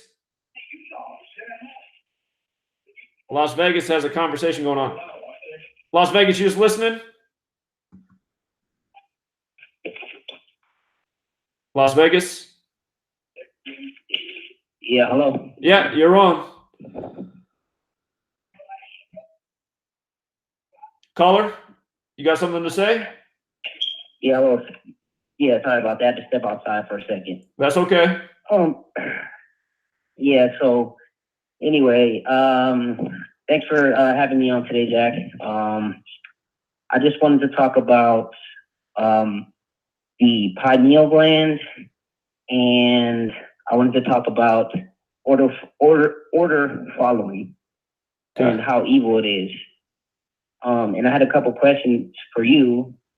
My first question is, what is the deepest third eye experience that you've had? Well, I'd have to think about that one for a while. I would have to think about what that is. Off the top of my head, I'd have to think about it. I don't have the answer right now.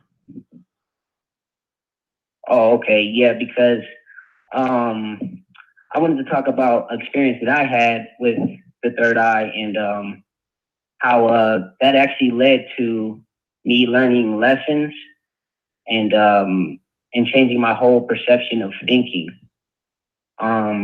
it all started back in 2013 when I took some mushrooms, and once I took mushrooms, it kind of changed my perception, reality of the way I viewed the world, and it led me into things like looking up the pineal gland and looking up, just looking into things that normal people don't look into. Not normal people, but what most people don't look into. So I did that, and then I went full board with it, and I activated my third eye. There was a guru that was on YouTube, and he showed you a meditation and a step-by-step process on how you can activate it and what it would do for you. And the main thing I remember the guru said is that when you activate your third eye, that lessons will come attracted to your life. And that's exactly what happened. I started learning all these different lessons and all these different things about the world after the activation of third eye. It was like my mind's eye was open. And I got in contact with many teachers like Mark Passio, and I looked into your work and a lot of other people's work. And that's kind of how this whole thing started. And then your knowledge that you're bringing to the table with the Gematria was probably like the most recent thing that came to me. It came to me about a couple months ago, back in October of last year. And once I learned what you were saying and started understanding what you were saying about the Gematria and stuff, it just changed my mind in it changed my mind to a whole nother level of thinking, as far as I could feel the matrix in my mind sort of breaking from the illusion that we live in. And once I learned how this whole thing is scripted in Gematria, it just made me want to just do the same thing you're doing and start teaching people about this stuff and start getting this message out there.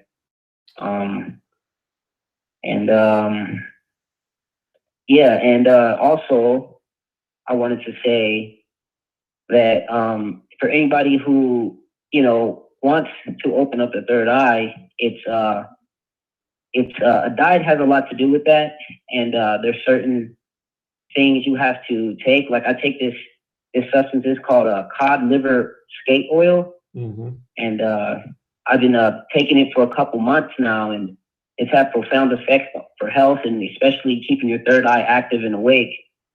So I take that stuff every morning. It's like a liquid gel vitamin, but like I said, it does profound wonders for your third eye. And what else? And then the order following. I watched a couple videos, maybe a couple months back or so, but I just recently looked at them again, and it was videos by Mark Passio, and he basically just went over, how order following is evil. And as a matter of fact, order following is the biggest problem as to the reason the human condition is the way it is, because most of us in society, we kind of just follow orders and we don't ask ourselves, why are we doing it? And that causes a big problem in society. So I thought that was very, very important, because ultimately the people, because we live on this big pyramid scheme, and pretty much where the people at the top of the pyramid are controlling everything and manipulating, and we live on the bottom, the platform of it, but we actually hold up this system. So in order to break down this system, to bring it down, the people at the bottom of the pyramid have to change, and it has to start with us, because we're the one that's holding this whole thing up together. And that's because we just follow orders blatantly, So, and another thing Mark Passio said was that because we just follow the orders of the masters, controllers, the elite, we are actually taking the brute force of the consequences of natural law behavior, because the people who take the actions get the brute force of the consequence. So even if, you know, the elites or whatever you want to call them, even though their intention is to do all this evil, if we're the ones performing the actions for them, we're going to get the brute force of the consequences and not them. And that's the unfortunate thing about the way this thing works. But it's just to keep everything in order, because it's all natural law. You know, it's cause and effect. It's the 7 Hermetic principles. And I think that's important for people to know this, that, you know, don't just follow orders. Think about what you're doing, and we can get, I think, in my opinion, if we can all come together and change the way we think and change the way we act, we can really change this thing on the base level, which is at the bottom of this pyramid, and that's where it has to change. Yeah, you're right on, caller. I appreciate your message and your question and everything you shared with us tonight. So thank you so much. All right. Thank you so much, Zach. And I'll continue to support. And I am a member of the Patreon. I have not paid my Patreon for about a month now, but I can still rejoin, right? Even though I haven't paid it in a while. Is that? Yeah, you can always rejoin, and that's not a problem. I mean, just the fact that you even supported it 1 month means a lot. So thank you so much. Yeah. All right. Thank you so much, Zach. You have a good night, man. All right. Yeah, you take care. And in regards to his question where he put me on the spot and I said I didn't know off the top of my mind, the first thoughts that my head went to, he asked, you know, what's the greatest, you know, mind's eye moment I've ever had in my life? I didn't answer the question, but right away I was thinking, well, it had to have been a time that I was on mushrooms. And for people who've never used mushrooms, again, there's just so many different opinions out here. And just right now, just the fact that I'm even saying that's probably just like freaking somebody out. Oh my God, is this guy? Because there's so many opinions out here. I've seen other truth channels and I agree with them on most things, but then they'll start speaking against magic mushrooms and how that's just a CIA operation and everybody's speaking about that's in the government, which is just so far from the truth. I mean, are you trying to say that like every hippie was a CIA agent? You could say that a lot of hippies were under CIA mind control and following an agenda. But okay, stop living in this black and white world. If you go out in the wilderness and you take a responsible dosage of magic mushrooms, and every magic mushroom is a different variety, and it, you know, one variety you might want 5 grams, another variety you might just want 1 gram. Up here in Washington State, there's a variety that grows called cyanescence, and to me, it's the greatest variety of magic mushroom there is. Some people call it the genius mushroom. And if you ever get your hands on these for your first experience, if you're a light person, if you weigh under 100 pounds, if you're a smaller woman, I'd probably say do 1.5 grams or less. If you're around 150 to 200 pounds, I'd say do 1.7 grams, about right around there.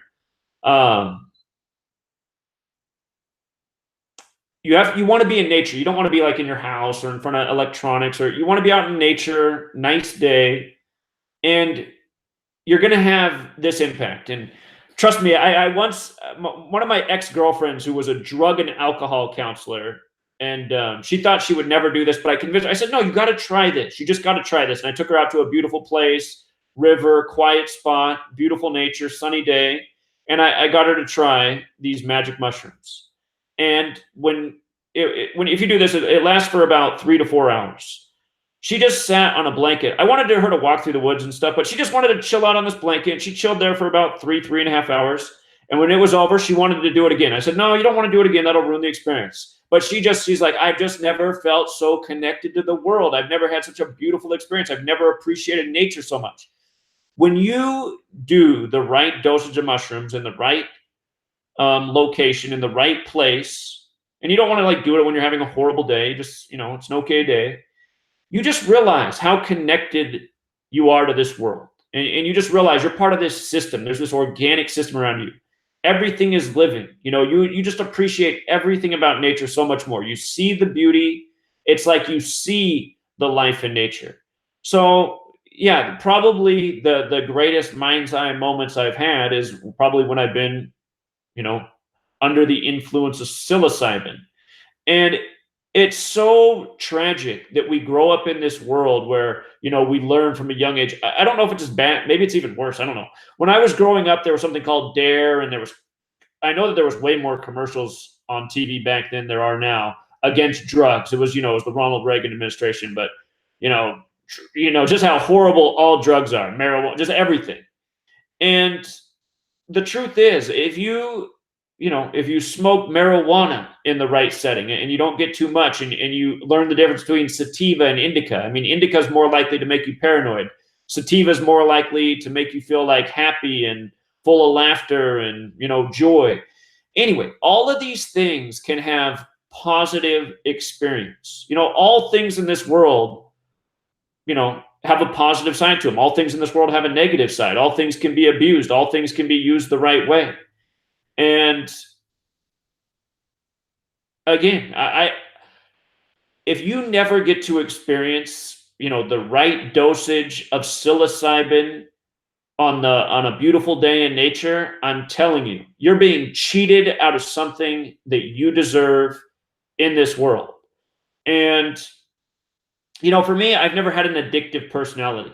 I've never done something and then just have to do it and do it and do it and do it and do it.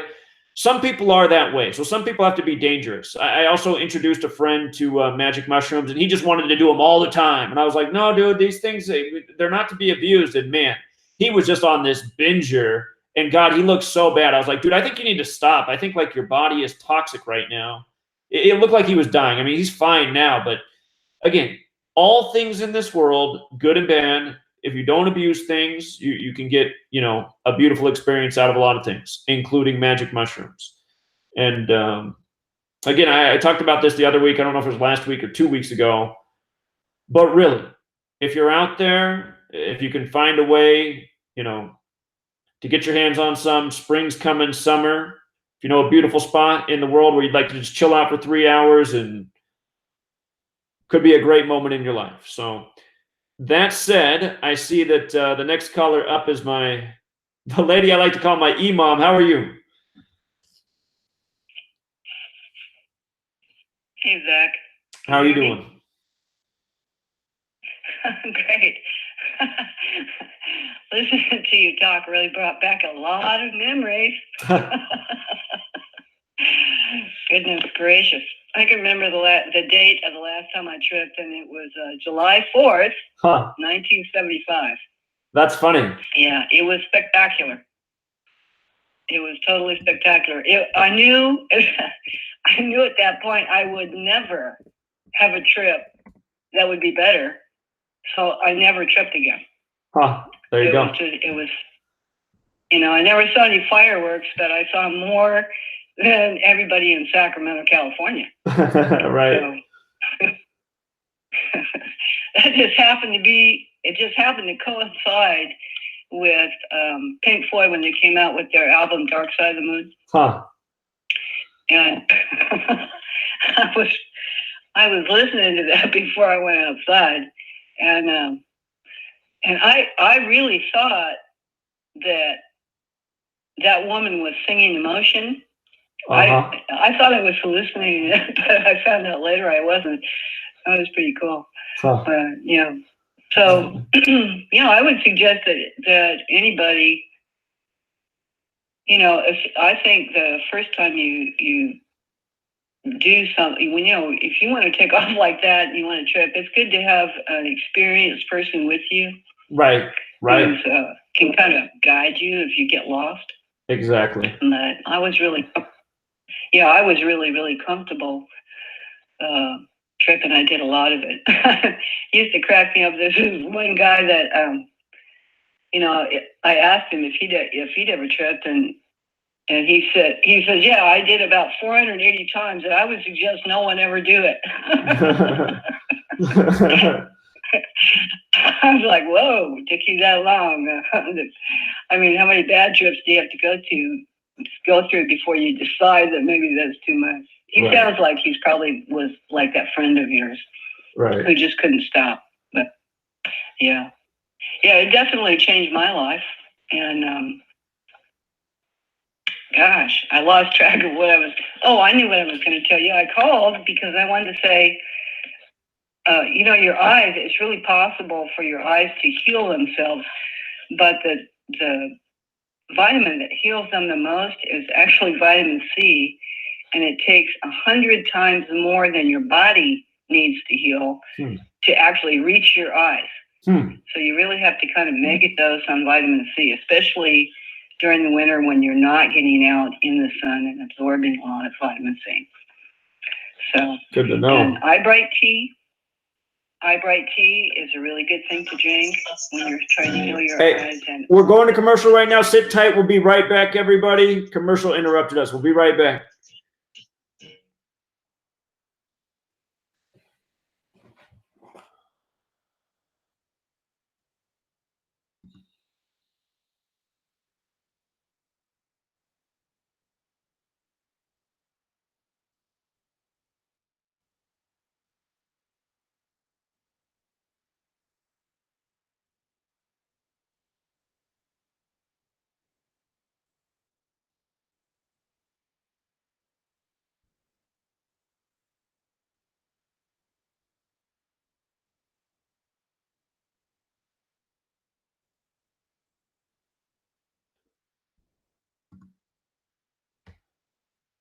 All right, we're on the commercial break. When we get back, we'll be taking everybody's calls. We're doing calls for the rest of the show. We got an hour left. There are a lot of people on hold. My, oh my. Yeah, what she was just saying, if you've never done anything like magic mushrooms before, you definitely want to do it with somebody who is experienced. And I'm telling you, if you do it in a responsible way, it's not something you're going to regret. You're going to be like, wow. It's just amazing. I mean, you can't explain it. It's like you see the world with different eyes. And I don't like to use the word trip, honestly. To me, it's not like that. Like, I've never been like tripping. It's just like, man, I have never felt this connected to the world. Nature's never looked this beautiful to me. And that's the thing about where I live. And a lot of us out on the West Coast, I mean, we have really beautiful scenery around us. For those of you who've never been to the West Coast, I mean, there's some really beautiful spots out here. And I mean, there's other beautiful spots in the world too, but we got some scenery out here on the West Coast. So it's a good place to be. And if you didn't know, Washington State, it's got a lot of varieties of mushrooms. People come from all over the world to pick mushrooms in Washington State. So for food and for other reasons.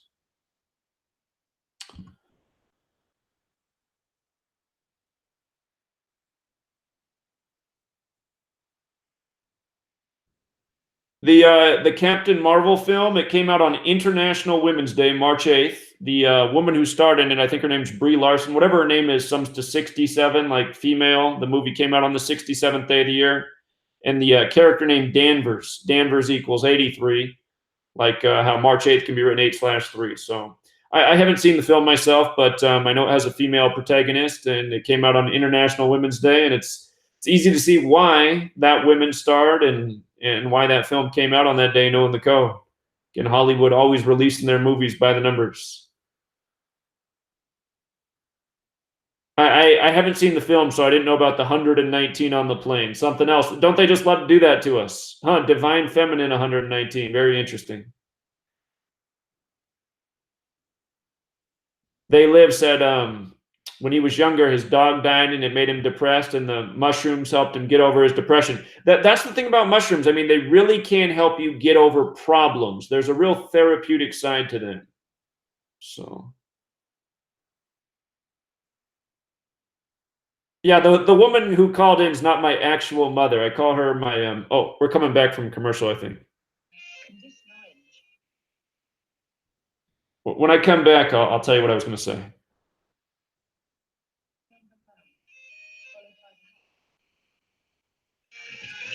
Create culture. Don't watch TV. Don't read magazines. Don't even listen to NPR. Time comes when silence is betrayal. more for themselves and less for everybody else. But I'll tell you what they don't want. They don't want a population of citizens capable of critical thinking. They don't want well-informed, well-educated people capable of critical thinking. They're not interested in that. That doesn't help them. Think for yourself. Question authority.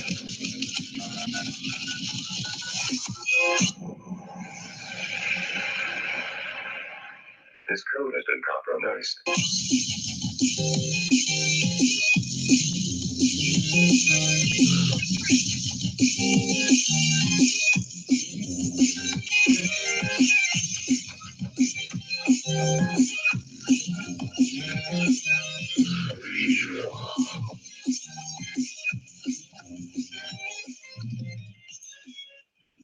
We're back, True Seeker. We got an hour left and we have a lot of people on hold. So if you can, the generous thing to do is when you get on the line, come with one clear thought, one clear question, and help us get on to the next caller so everybody who's waiting can have their voice be heard. The woman I call my imam, she got cut off. She was talking about the last trip she ever had was so beautiful she didn't want to have another, and it was July 4th. What's funny about that is Magic Mushroom does have a gematria of 74. It's actually 65 and 74, just like Christianity. And I remember seeing that years ago, and I thought, that's interesting. It just, because, Christianity is a spirituality, and magic mushrooms, I mean, they can make you a spiritual person. There's a lot of people in this world who were atheists until they did magic mushrooms. Let me go back to my imam and let her finish her thought. Okay, well, I'm not gonna do anything more. The only thing that I'd like you to do, if Martin from Mobile, Alabama, ever gets a hold of you again, would you please give him my email address so that he can contact me, because I have a couple things I'd really like to share with him. You got it. No problem. All right. Well, you're just great, and I love you, and I hope I see you this year sometime, and we'll get the show on the road. That's what needs to happen. I look forward to the day. You take care, friend. You have a good night. You bet. All right. Bye. You too. Bye. And for the record, you guys want to hear a story? One time my mom came up to visit me in Seattle, and I realized when she left, my jar of magic mushrooms was gone. and I called her and I said, "Did you take my magic mushrooms?" And she said, "No." And I said, "Well, that's weird, because I had a big jar of them and they're gone now." And then she ended up telling me like a week later, she's like, "Okay, I took them. I didn't want you to have them anymore." And I was like, "Mom, come on." All right, let's go out to West Virginia. Hey, Zach, it's Bow and Arrow. Hey, what's up, man? Somebody's phone, that's why the number's different.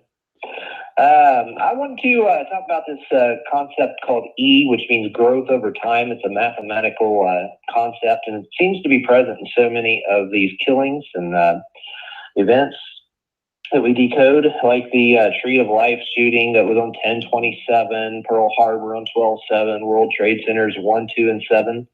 And interestingly, it's coded sort of with pi, because 22 divided by 7 is pi. And of course, our ritual number, ritual equals 27. So it's all connected somehow together. And I noticed from July 4th, 1776 to George Bush's New World Order speech was 11,227 weeks. Surely that's not a coincidence. It's got both pi and the E. And another thing about this E, it's kind of like the rule of 72, where when I used to sell insurance, you take 72 divided by your interest rate, and it gives you the number of years it takes for your money to double. And so it makes a lot of sense I even noticed that these numbers were coded in the size of your DNA. So you take pi and phi and E, and you put them all together, and it spirals out like growth over time. It's really interesting. And I even noticed, like, from the New World Order speech that George Bush gave to the Gulf Tonkin incident was 27 years and 19 days. Jesus and septenary equals 27. See, the USS Cole was 10, 12, and it was 17 kills. There's 1, 2, 7 there. And about the Cole, my brother was on the USS Cole, and there's a lot of 17s involved with that. Not only does And of course, 17 are two of the numbers in 217, like E. And the USS Stark was destroyed in the same area as the Cole on the 17th of May. Navy equals 17, Cole equals 17, and there were 17 killed on the Cole, and 17 years later was the Parkland incident, and another 17 people were killed. Let's see. And I think it's also based on Hebrew, because Hebrew has 12 simple letters and 7 double letters. The 12 simple letters code 1 letter for each of the zodiac signs and 7 double signs for each of the 7 luminaries. Then, of course, you tie that in with the fact that Scottish Rite of Freemasonry, Bavarian Illuminati, Pillar of Fire, all equal 127. The UN Resolution for the Elimination of Violence Against Women, 1217.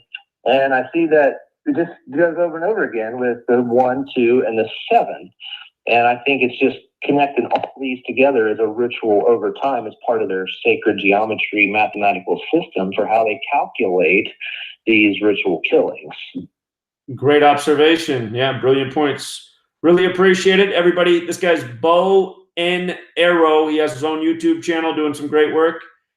Appreciate it, friend. You have a good night. All right, you too, man. All right, take care. All right, let's go out to Pinehurst, Texas. Zach, what's going on, dude? Hey, man. Thanks for calling. Don't have much to say, but I was going to point out one thing, and I kind of lost my stream of thought here. Do you want me to come back? It was a subject that one of your other had brought up, but man, what was it? I can come back to you. Yeah, why don't you do that? Just come back to me, and if I pick it up, fine. If I don't, no big deal. Okay. All right, I'll give you a few minutes to think about it. Thanks, friend. We'll be right back. All right, let's go out to Delaware. Hey, what's going on, Zach? Hey, man. Well, yeah, I won't try and be too long, but I was just going to talk about some of the things that I've been going through lately. Yeah, I've been ridiculed in my sociology class in community college. Well, long story short, we were talking about some of these top 10 some of these top rich billionaires, and we had like a graph on the board about like how much money they hold and poor people and this and that. And I came out and said, well, most of these people are the false Jews. You know, these people are Jewish. They have Jewish money. And my professor just startled up and said, oh, well, I didn't say that. I didn't say that. And like people in the classroom were trying to ridicule me for, speaking out against Jewish people. But it's going to show you that, it's going to show you that, people in college, like these people are even brainwashed themselves to the point to where that they'll point the finger at someone like me for wanting to speak out against things that aren't even true. And I went back and watched that video of the shooting of the mosque that took place in New Zealand, and it literally reminded me of a movie that I watched called Hardcore Henry. I don't know if you ever heard of the movie called Hardcore Henry, but it's a movie about a guy that woke up in a laboratory in Moscow, and somehow he flipped his shit and started killing a bunch of people and But yeah, you gotta take a look at it, because in the Gematrinator, when I typed in Hardcore Henry, some of the numbers that popped up, one of the numbers was 79. That's the number of murder, which is the 22nd prime number, and also it sums to 142, and that's the number of terrorists, if I'm not mistaken. Right, and they said the shooting began at 1:42 p.m. So I have heard about this movie. It's shot from a first-person point of view, just like the video that was put out. Yeah. Right. Yeah, exactly. And I was trying to tell one of my friends that, literally, that there is no way that any of these people died. Like, when the guy was walking into the mosque, there was, people, either in their car or getting out of the car. So why in the hell, if you see a guy with a gun, would you either get in a car or, walk away? If anything, you're going to, try and like beat that person up or do something. Like, it's just stupid. Like, I don't understand how people don't see through this stuff. And also, I was telling somebody about Aaron, what was the one of the other hoaxes on TV that I was trying to tell somebody about? Oh yeah, it was about like it was about the Dylan Storm roof. I was like, yeah, like, are you kidding me? Like, this white dude really walked up into an all black church and had to reload a gun 5 or 9 times. Like, are you kidding me? Like, if a person had to reload a gun 5 or 9 times, like, wouldn't somebody have poked you with a knife or something? I mean, like, come on, like, and the fact that what's the guy's name? Walter Scott, the black dude who got shot in South Carolina in the back 5 or 6 times, and there was no blood afterwards. Like, come on, like, and even the bullets sound like blanks.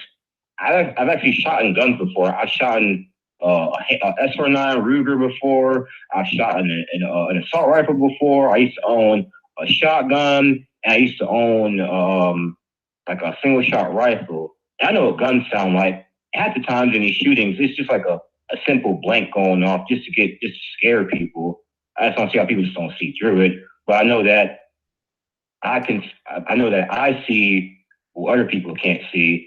Just like with the movie with Roddy Piper with the glasses, like I have my glasses on so I can see what other people don't see. Right. Just like how the white guy said, just like how the guy said that the Knights Templar blessed him. Like, hello, Knights Templar, Islam, the Crusades, 1129 AD when they were formed, the Holy Grail. Like, is this the cross, the Red Cross? A stake. Like, I mean, like all this stuff is just. I don't know. Well, that's the difference. You got eyes to see, and most people don't. And for having eyes to see, there can be a lot of consequences in this world, including being alienated and made fun of by your peers. I just say in the classroom setting, I mean, if you're serious about passing your classes and getting your degree, if that's your goal, I'd be careful what you say in the classroom because, I mean, you live in a world where you're not supposed to say things like what you said, and you could even be kicked out of your program for even making a statement like that, whether it's true or not. Yeah. So, by all means, more power to you for being willing to say that. But just sometimes you got to have a strategy too. If you're in school and you're putting in the time and work and paying for that, you want to make sure you get what you're there for. And so, I'm not somebody to say censor yourself and don't speak truth, but maybe some places it's just better to just let it go. So. Yeah, especially at a community college, because I can get expelled for something like that if I made someone if I offended somebody or something serious or something like that. Right, and then you might not be able to get into school. So I mean, if you got goals and stuff, sometimes you just got to be a little bit strategic. So I really appreciate it, friend. Hang in there. You're not alone, and more power to you for speaking up anyway. So stay strong. You have a good night. All right. Thanks, Zach. Yeah. Take care, man. Yeah, there are all sorts of really weird, bizarre things about that video that was put out. And now I heard in New Zealand they're going to go after people criminally if they have possession of that video. I mean, what a joke that is. They contrived this video and put it out there, and now they want to punish people for having the footage. I mean. Signs of the times. Reason why we got to speak up. Let's go out to Anaheim, California. Hello? Yeah, you're on. Hey, Zach. So, just want to talk a little bit about August 11th. Okay. Actually, can you come back to me after one more call? Yeah, I can. I'll come back. Be right back. All right, let's go out to Richmond, California. What's happening, Zach? Hey, man. Thanks for calling. All right. Yeah. So I just wanted to talk real quick on a couple of things. Just first was Quentin Tarantino just was about to release a movie called Once Upon a Time in Hollywood. and it's supposed to come out July 26th this year. But it was in the midst of the whole Harvey Weinstein thing because so it's Quentin Tarantino's ninth movie, and starring Brad Pitt and Leonardo DiCaprio, and it's got a whole bunch of other people, whole bunch of other stars. This is also the last movie that Luke Perry will star in. It's got also Margaret Robbie playing Sharon Tate. So it's basically a movie about the Manson murders. But I just thought it was really interesting because Quentin Tarantino's his first 8 movies was done under Harvey Weinstein, was the distributor for all of his movies, and now for some strange reason, Sony took over the distribution rights after the Harvey Weinstein scandal, and also, Sony's more than likely behind this Michael Jackson leaving Neverland thing because they beef and whatnot. But there was some pretty interesting numbers with those. What's his name? Leonardo DiCaprio was born 11/11/1974. Okay, right. And and then so the movie is supposed to take place from 1958. Well, no, the guy, Leonardo DiCaprio's character, was a star from 1958 to 1963. And I was just noticing those 1958 numbers in 1963. But aside from that, aside from the Quentin Tarantino movie, the Owen Benjamin thing, I just want to throw in my thoughts on him. I think he's a shill. I don't like using the word shill really too much, but I think he's it's a setup. It's like an implant, a Hollywood implant, sort of like somebody to wrangle up and see who the crazy people are. Because he's had some. I watch his channel, and he kind of throws me off with some of the things he says. You know what I mean? I question him quite a bit. It was funny that you made that video about him because I know you don't like Red Silver J, but he also made a video about Owen Benjamin around the same time, and I was feeling the same way for a while about that character because he just iffy with a lot of the things that he says. And he pushes flat. No offense, people, the Earth is flat. But he pushes the flat Earth thing, and I think, that's just something that they throw in there to throw everyone off. So I just want to say. Yeah, I agree, man. Well, I appreciate it. Great observations. Yeah. I'll look into that film. In light of it, it was supposed to come out July 26th. That's a special day. That's also the day leaving 158 days left in the year. And Freemasonry, 158. Freemasonry also 58, like how the stars from 58. So I'll look into that film. I didn't know about it. Appreciate it, friend. Yeah, and I just watched the previews for today, and at the end of the previews, it's really creepy. There's a little girl who's like whispering in Leonardo DiCaprio. She's like right in his face, and she said that was the best. She said that was the best scene I ever saw. Something. It was just really strange how the preview ended with that little girl so close to his face. I would suggest check it out because once upon a time in Hollywood, it's kind of connecting this whole Me Too thing, I think. Sure. I'll check that out. Thank you for the heads up. All right, you take care, man. Yeah. All right. Yeah, you too. All right, last caller said come back to him. I'm coming back. All right, hello? Yep, you're on. Yep, thanks. So I want to make the assertion that Robin Williams is a part of this August 11th riddle. He died on August 11th, right?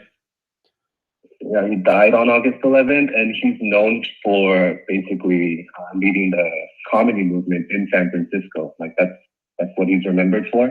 Isn't part of the what's interesting? Isn't part of the Golden Gate Bridge named after him or something like that?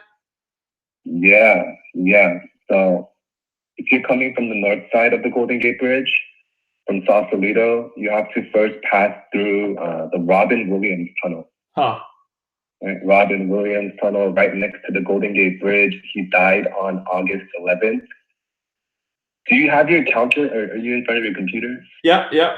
What do you got for me? If you can pull up the calculator and then just type in Golden Gate, press enter, and then type in Holy Bible, press enter. And I know you know the overlap between those two words, but then after that, type in Waldo Grade and then press enter. I'll spell it out for you. It's WALDO space grade, GRADE. That's the other name for the Robin Williams Tunnel. Okay. I think it used to be called that before they changed the name to Robin Williams Tunnel. You see the overlap between the three words? Oh, yeah, absolutely. Something else. So Waldo Grade, Robin Williams Tunnel, he died on August 11th. I think he's definitely a part of the riddle. A man who basically, was a leader in the San Francisco comedy scene. So another thing I want to mention, I brought this up to you before, but Saint Francis of Assisi, who San Francisco is named after, and the same man who Pope Francis chose his name Francis after. One of his first follower was Claire of Assisi, Saint Claire of Assisi. And Saint Claire of Assisi, her feast day is on August 11th. And if I'm not mistaken, she also passed away on August 11th. Huh. Saint Claire of Assisi, the first follower of Saint Francis of Assisi during the same time of Pope Francis. San Francisco named after Saint Francis of Assisi, so there's an undeniable riddle there as well.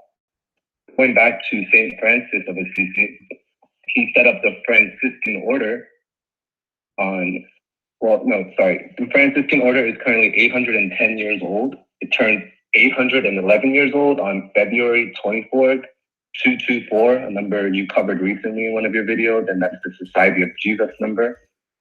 224, of course, they turned 811 years old, but currently they're 810. This year they're 810, reminding of number 81. It's just an 81 with a 0 at the end. Just like Golden Gate Bridge, I believe is 81 forwards and reverse in the reduction cipher. Right. What's also interesting is, if something does happen to San Francisco on that day, it would remind a lot of Sodom and Gomorrah. Sodom and Gomorrah, I believe, is 81 forwards and reverse as well. So big 81 tribute, ritual 81 with a 0 at the end. I don't know too much about numerology, but I believe if you put a 0 at the end, it just makes the first two digits stronger. Is that correct? Right. Essentially, yeah, that's correct. All right. So the 81 is strong. 81, right? 810. Tisha B'Av begins on 810. So I just want to put some of these pieces of the puzzle in there. You're doing it, man. You keep finding great things. Especially with the Robin Williams is really it's mind-blowing because I don't think anyone has ever thought about Robin Williams and the date of his death being a part of this riddle that we're witnessing here. So. Right. And I looked up something recently. Yeah. I'd have to go back and look. I think it was like the final license was acquired to build the Golden Gate Bridge on August 11th as well. Yeah. So you're right about that. Patrick Hurley, I believe his name is. He approved the construction of the Golden Gate Bridge on August 11th, I think. He basically gave the okay on August 11th. Right. So the list keeps growing. Yeah. It is. It's I was something going else. to put out a post on this, but I didn't have time. So perhaps maybe you can go deeper into this and make a video on it because I think it's definitely something people should know. Maybe you can add it to your playlist. Yeah, absolutely. So I just put up some notes on my screen so I can look into this more. She brought up a lot of very interesting things. So I appreciate it. Great work as always. Cool. All right, man. You have a good night. And if people don't know, people should really follow my blog. It's called theglitchinyourmatrix.blogspot.com. All right. So there it is. Yeah. Have a good night. Yeah. Keep up the great work. And if you're familiar with my blog, if you go to the right side of the screen, you'll see the link to his, The Glitch in Your Matrix. He's doing brilliant work. That guy, he's from the Bay Area. He went to Berkeley. Brilliant mind. He's 100 times smarter than me. Let's go out to back to Pinehurst, Texas, and see if he got his thoughts in order. You there, Pinehurst? Yeah. Okay. Quick note. New Zealand just passed well, they're going to ban all assault and semi-automatic weapons. Of course. Just announced tonight. So that must be March 21st their time. Okay. Yes, 21st. I wanted to, I tried to do some brief decodes, but I couldn't come up with anything significant right now. It's semi-automatic weapons, ban semi-automatic weapons, ban weapons, or ban automatic weapons. But they're going to do just like Australia did. They're going to ban all assault-type weapons. Great. Mandatory buyback.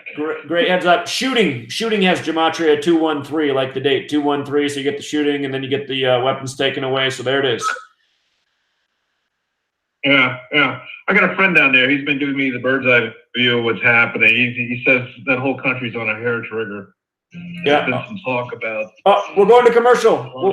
We'll be right back, everybody. Commercial got us.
Okay, we're on break here for about a minute and a half, and we'll be right back for the final 30 minutes. I was just looking at the CNN front page about the story about the weapons ban. It is 21/3 there. Shooting just does have Gematria of 213, as does death. So right after the shooting, you get this big weapons ban. It's the 80th day of the year. Tragedy has the Gematria of 80. So does Bavarian Illuminati. If you guys remember the death of Kofi Annan last year, his death had everything to do with 80. Go back and see my work on the death of Kofi Annan. And it also had everything to do with the Bavarian Illuminati. So March 21st, 80th day of the year, just things off the top of my head I'm thinking about. I also see up on the front page of CNN, you have a woman charged with the murder of her 9-year-old daughter, and it's got face of a black woman and a face of a black child. And I know when you write out 9 as a word, it sums to 42. I didn't do much decoding on it, but just that's what's standing out right away. Looks to me to be some more racial propaganda programming. Let's see. Got about 30 seconds here. Coming back from the commercial break.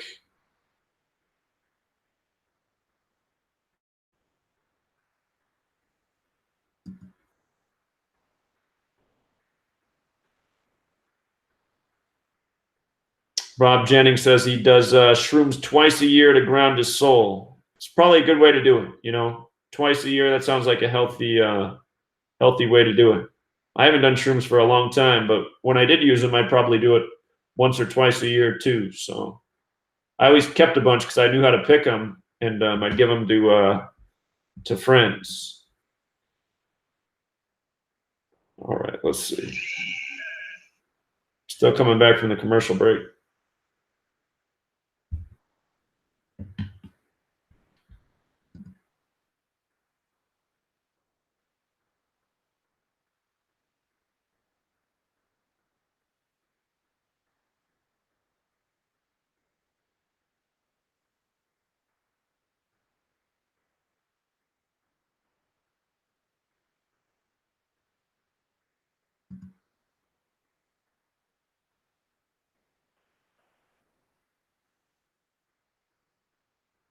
All right, we're back, Truth Seeker. It is the final 30 minutes. There are a lot of people on hold. Pinehurst, Texas got cut off. I'm going to let him finish his thought. And then really, if you guys can just like give me one great thought, one great question, and keep it moving, let's try to get in a record amount of callers in this final 30 minutes. Pinehurst, back to you real quick.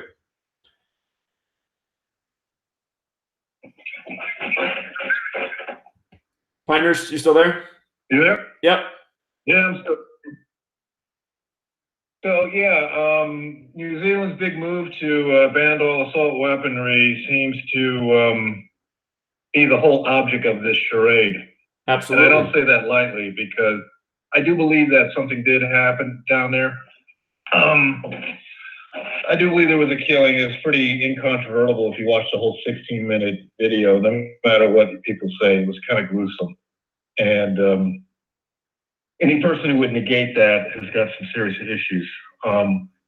If you want some real good insight into the real forces behind this, you might want to look at Leo Zagami's videos. He has a channel on YouTube, and he talks about the Knights Templars' real influence in setting up these things, because this is part of their endgame strategy to put two, big religions against each other. They wanted to abolish Christianity and Islam. Okay, and the way to do that is to get them at each other's throats. So this is all part of a grand strategy. Which is an interesting thought, because to be in the Knights Templar, you have to be a Christian, but they also serve the Catholic Church. So yeah, it's complicated. That's nominal Christianity. It's not true Christianity. Christianity, Christ said that my kingdom is not of this world. If my kingdom was of this world, then my servants would fight. So anybody can say they're a Christian, but you have to have the fruits of the Spirit. Sure. Love, kindness, joy, peace, suffering. That word is thrown around so much, it almost loses its meaning. People who call themselves Christian. People who are loving, kind, thoughtful, courteous, are not triggered by things. Those are people who are. So that's not get confused by a label. They call themselves Christian, just like you can have violent anybody from any religious sect. It's just what people decide to do in terms of that in their thought process. Right. The Knights Templar part of a Catholic chivalric order. That is true. You're absolutely correct in that. Because you've done a lot of deep research in that. Leo Zagami's got some very good insight into that. I'm going to check it out. Turned me on to the fact that this guy was very for real. He was set up. He was probably brainwashed to do it. Because if you look at his other posts and his world travels, he seemed to be pretty open to different cultures, people, and experiences. And he was pretty cool with them. Right. I appreciate it, friend. Thank you for the point and the recommendation. You have a good evening. All right. All right. Take care. Take care. Okay. So next up was Mount Hope, West Virginia, I believe. West Virginia? Hello? Yeah, you're on. Oh, hey, man. I got one quick question for you. Please. Yeah, I've been watching since you made that video about Mac Miller. Uh-huh. And it's just like really kind of confusing, all the shit you talk about, like how, like, what can we actually do to like stop these people from like dictating our media and shit? Okay. I don't mean to curse on your live stream. Yeah, technically I'm not supposed to cuss on the radio show. It's okay. The only way that I see that we can stop these people is by spreading awareness of how they operate and what they're behind and what they're up to and why so many young entertainers really die. And it gets blamed on overdoses or car crashes or dying in their sleep or a heart attack at age 18. I think it's just all about spreading enough awareness until enough people are awake that we have a critical mass that we can actually act and do something. And the plan of action to me, which I've said before, I started this little slogan a few weeks back, federal abstinence, which means not paying any taxes. It means not voting. And it's more than that too. It's got to be, not supporting these entertainment industries. It's got to be not going to their movies, not paying for their cable. There's as I say that, I mean, I'm guilty. I'm subscribed to cable, and part of the reason I wasn't subscribed to cable for over a decade, but since I started doing this research, I got a subscription so I can keep up with what's going on in the news to report on it. But I mean, we just have to stop investing in their systems. We have to shut it all down. We have to tear down their education system. I mean, there's a lot of things to do. But right now, it sounds like a big pipe dream. So the first thing that has to happen is just enough people have to wake up to the agenda. Okay. One step at a time. I see. Hey, just real quick. You said it's kind of confusing. What's the part that confuses you? Well, you talk about a whole wide range of topics, right? I do. And it's just like sometimes you make like these stretches with these numbers that it just seems like you can take anything and say, oh, it's this or oh, it's that. Like, so what seems like a stretch to you? So you have some examples. What seems like a stretch? All right.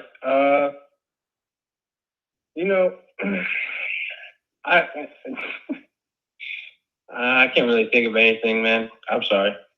Well, it's okay. No, it's okay. I respect your opinion. It's just like when Mac Miller died. Before he died, I said, watch that day because it's the date with the death numbers. And then sure enough, we get the death of Mac Miller. And I mean, so to me, it's like I recognize the system and the pattern. And so often I'll say, look for this date. And you get something like that. It's just like how in October I was saying, remember the Ides of March. We just got this big Ides of March ritual.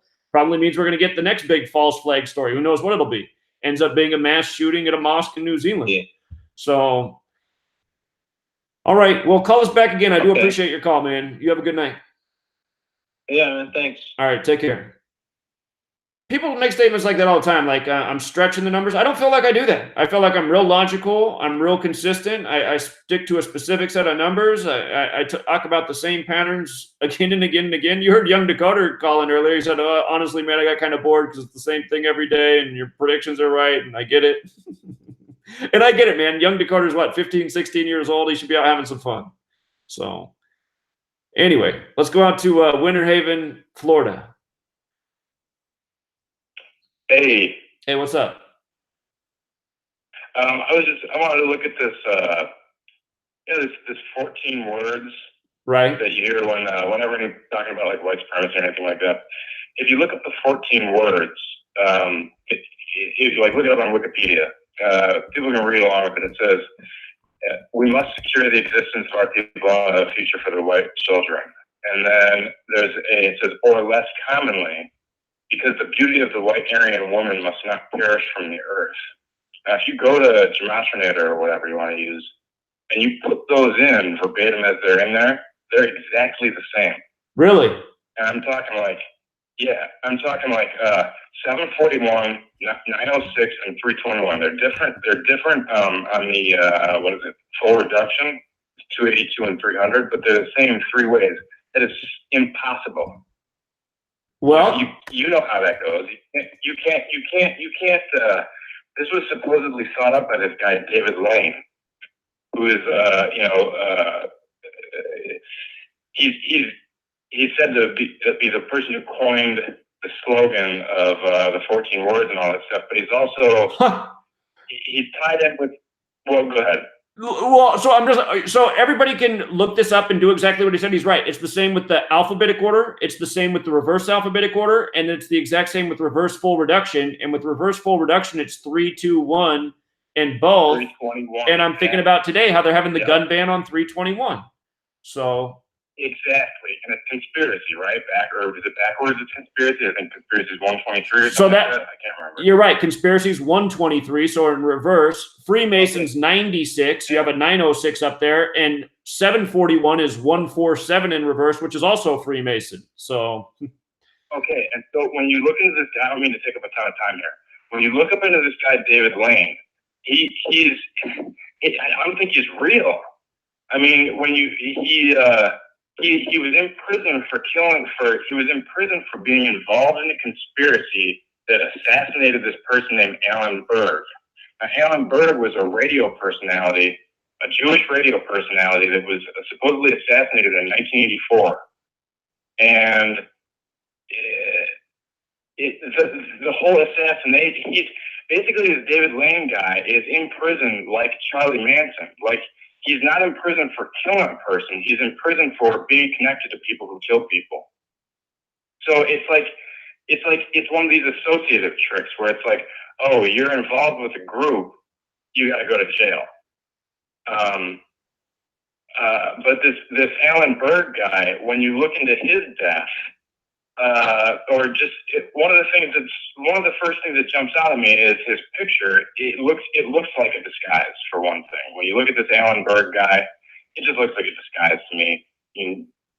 But it says one of the things that after he was ultimately diagnosed with a brain tumor because he was having seizures. And after it was surgically removed, he made a full recovery, but for the rest of his life, he wore long bangs to hide the surgical scars. So I think that these two people, David Lane and Alan Berg, I don't think they're real people. Sure. Could be contrived. But whatever with that, this whole killing of this guy, it reads like a bunch of math problems. You'll find a ton of stuff with it that I haven't found. But it led to the assault weapons ban, directly led to the assault weapons ban that Bill Clinton signed through in 1994 or something like that. Oh, really? Yeah, it was the point that led up to this. Huh. And I see all these people talking about this Mac Miller guy, who I guess he's a musician or a dead musician or something like that. Mac Miller, the whole stuff about Mac Miller, well, this Alan Berg guy was killed with a Mac 10. Mac 10. It was a 10-year assault weapons ban. Huh. You're going to find a ton of stuff on this that I didn't find, but I had to get to you on that 14 words thing primarily. Awesome, man. Yeah, great observation. I'm going to make a video about it. I mean, to me, hey, caller, you made the point. Great point. I'm going to move on just because there's so many people on hold and we're almost out of show. Thanks, bro. Yeah, you have a good night. Thank you. Great work. All right, let's go out to New York. The man with the brilliant observations. What's going on? Exactly. I'll make my point quick. I remember it was last week you talking about you did a post about the heart pattern, the pattern for heart. What was it? 1980? 88 or 87? August 11th, 1987. Yep. Okay, I was just thinking about the bomb cyclone that happened in the Midwest, and I'm thinking about that tropical cyclone Ida that happened in East South Africa, and if you type in tropical cyclone Ida, it sums to 319 in reverse order. So I just thought that was interesting. And it hit on 319? Huh? Did it hit on 319? No, it hit. It said it started March 4th in the Indian Ocean, and they said this is the worst tropical storm they had in that part of Africa. Okay. In history. So when I saw that and what happened in Nebraska with all the flooding in Nebraska and the Midwest, and I was thinking about that post you did about that pattern they did for the hawk weaponization. So I just thought that was interesting. Okay, great observation. I wanted to make about the hawk pattern. Okay, I'm gonna look more into it. 88, whatever. All right. Okay. Thank you so much, friend. You have a good night. Appreciate it. Okay. All right. Take care, man. Okay. I see there were several articles written yesterday on March 19th about that storm. And as he pointed out, the name equals 319. So very interesting. Let's go to, wait a minute. Is this the same person? Albany, New York. Did you call in earlier?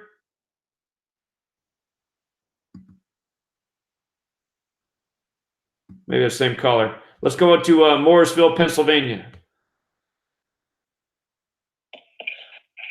Hey, Zach, Hoax Manager General here. What's going on? Hey, thanks for calling. All right, I was looking up 111, and it's in Strong. 111 is abominable, unlawful thing in Greek, or in Hebrew, it's be fierce, sharpened. 111, the calm before the storm, that saying that everybody's been saying, that's 111 also. Very interesting. Pied Piper. On Pi Day, there was some kind of Piper plane that crashed in Ohio, and it just made me laugh because it's the Pied Piper. Huh. Missed that story. And the whole thing with there was a whole lot of books being banned on Pi Day, and then even leading up to it too. So I was sitting there typing in things, trying to come up with like some kind of cop programs that would maybe be some kind of task force. So I came up with Hate Speech Censorship Task Force, English Ordinal 314. Also, Free Speech Censorship Task Force 314. Huh. And they match up on every single number except for the blue. Huh. 314, 143, 469, 154, 314, 134, 469, 154. The only thing that's different, or full reductions, 143 for Free Speech Censorship Task Force and 134 on Hate Speech Censorship Task Force. Something else. Well, great observation. Great observation. Yeah. I guess I should be glad I made it past March 14th.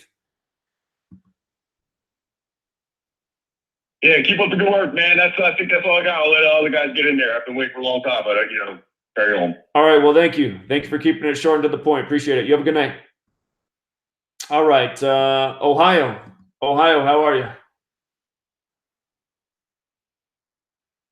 Ohio? Hey, Zach, how you doing? Hey, doing well, thanks. Hey, man, just want to say thanks for all the hard work you do. I started watching you back in when Hurricane Florence was going through North Carolina about 6-7 months ago. So, yeah, man, you changed my life. I just want to say thanks. One last thing I want to say is I'm from Chardon, Ohio, and I don't know if you've done research on the Chardon shootings that happened here in 2012 at the high school, and the shooter, TJ Lane guy, how he escaped a couple years later, like September 11th. I think this was 2015, I believe, 14 when he escaped on September 11th. I'm pretty sure that's in my book. I'm pretty sure it's in there. Is it? I'm pretty sure the Chardon shootings are in there. Double check. February 27th, 2012. Okay. Yeah. 58th day of the year. Is that in there? Pretty sure they're in there. Yeah. Okay. I have to double check. I have your book, so I have to double check that. Yeah. If they're not in there, they're definitely on my blog. I'm pretty sure they're in there, though. Yeah. Okay. Yeah, I'll have to double check it. Because I went to that school. I graduated 2011. And, yeah, past few years just haven't made any sense around here. So I just wanted to call, let you know. Because that was all over CNN and all that stuff. So I don't know. Things been weird around here since then. But, yeah, man, I just want to say thanks for everything you do. You're changing a lot of lives out there, and I just want to let you know I got your back, all right? Really appreciate it, friend. Thank you, and thank you for the call. You have a good night. Absolutely. You too, Zach. Thanks a lot. All right, yeah, welcome. Take care. So that shooting was on the 58th day of the year. Sandy Hook would be later that year on a date with 58 numerology. And, of course, Freemasonry 58. There's stamps on all these things, and why? It's because it's the police. Fraternals 58, the Fraternal Order of Police, the Masonic organization with the all-seeing eye on their logo, the Masonic handshake. Just like how you just got this image out of Christ Church with the two Masonic cops doing the hidden hand, right next to the shooter. Why would cops be posing with the shooter? I mean, it's just so in your face. It's like they know we're dead asleep. We're not seeing the obvious. It's the police, people. Let's go out to Australia. What's going on, Australia? Hi, it's Carol from New Zealand. Thank you for calling.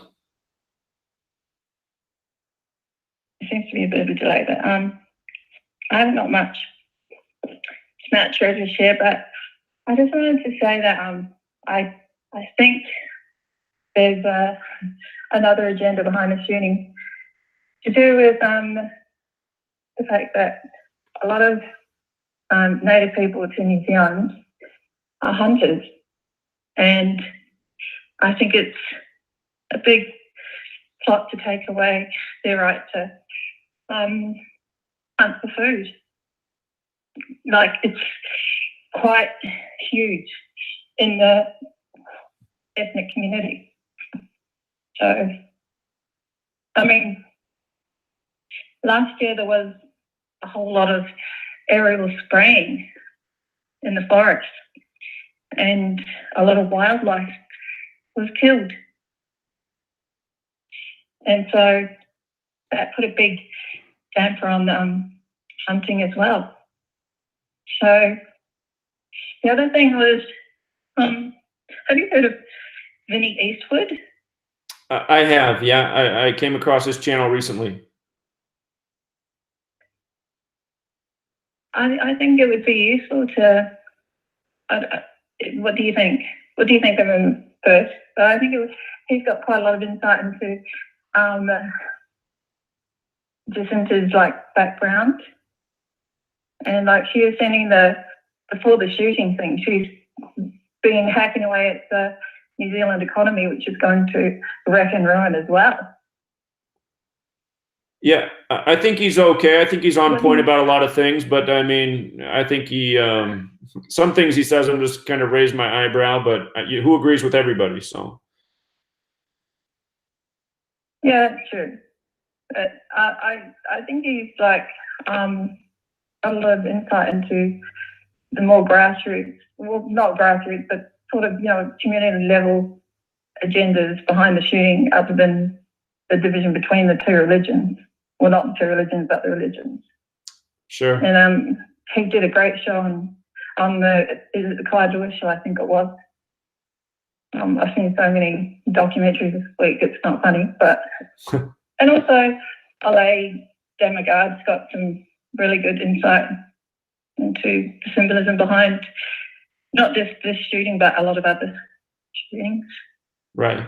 So yeah, and as far as the number 49, like if you talk about 49, it's got matches with dictator and publicity.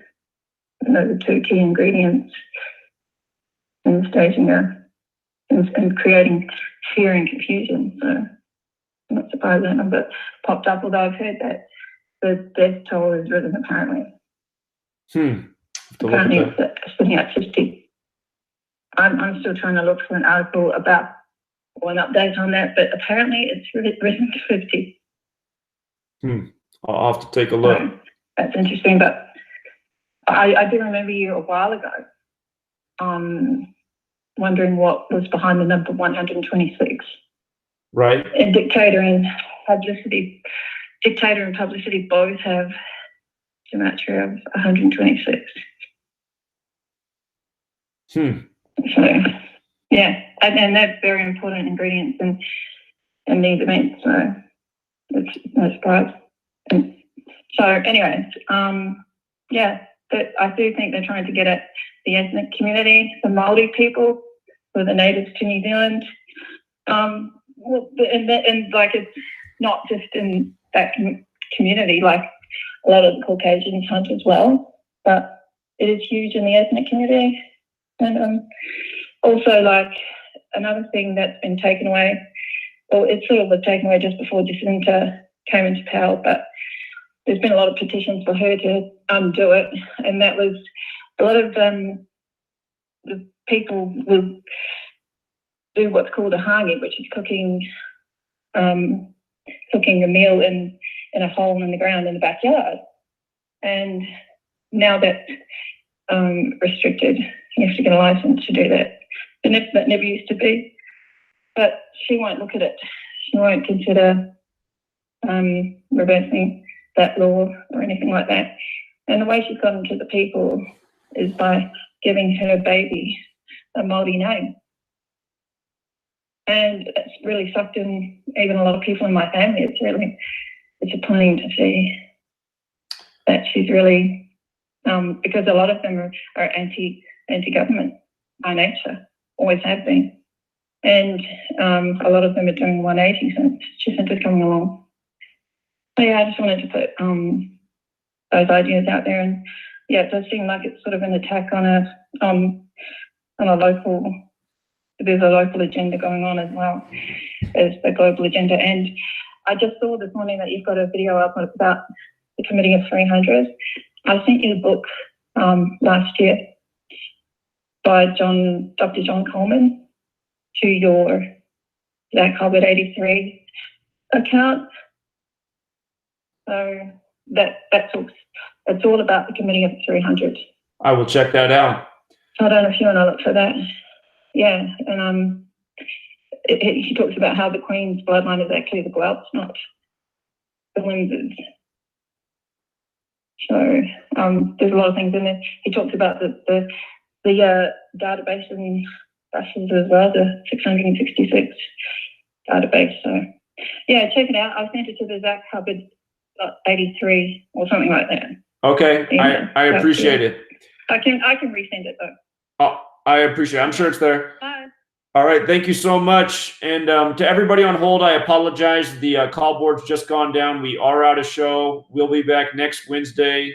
I'm not going to be able to stay for the extra hour on YouTube like I've done the last couple weeks this evening. But very sorry I didn't get to your calls. Thank you so much for your patience.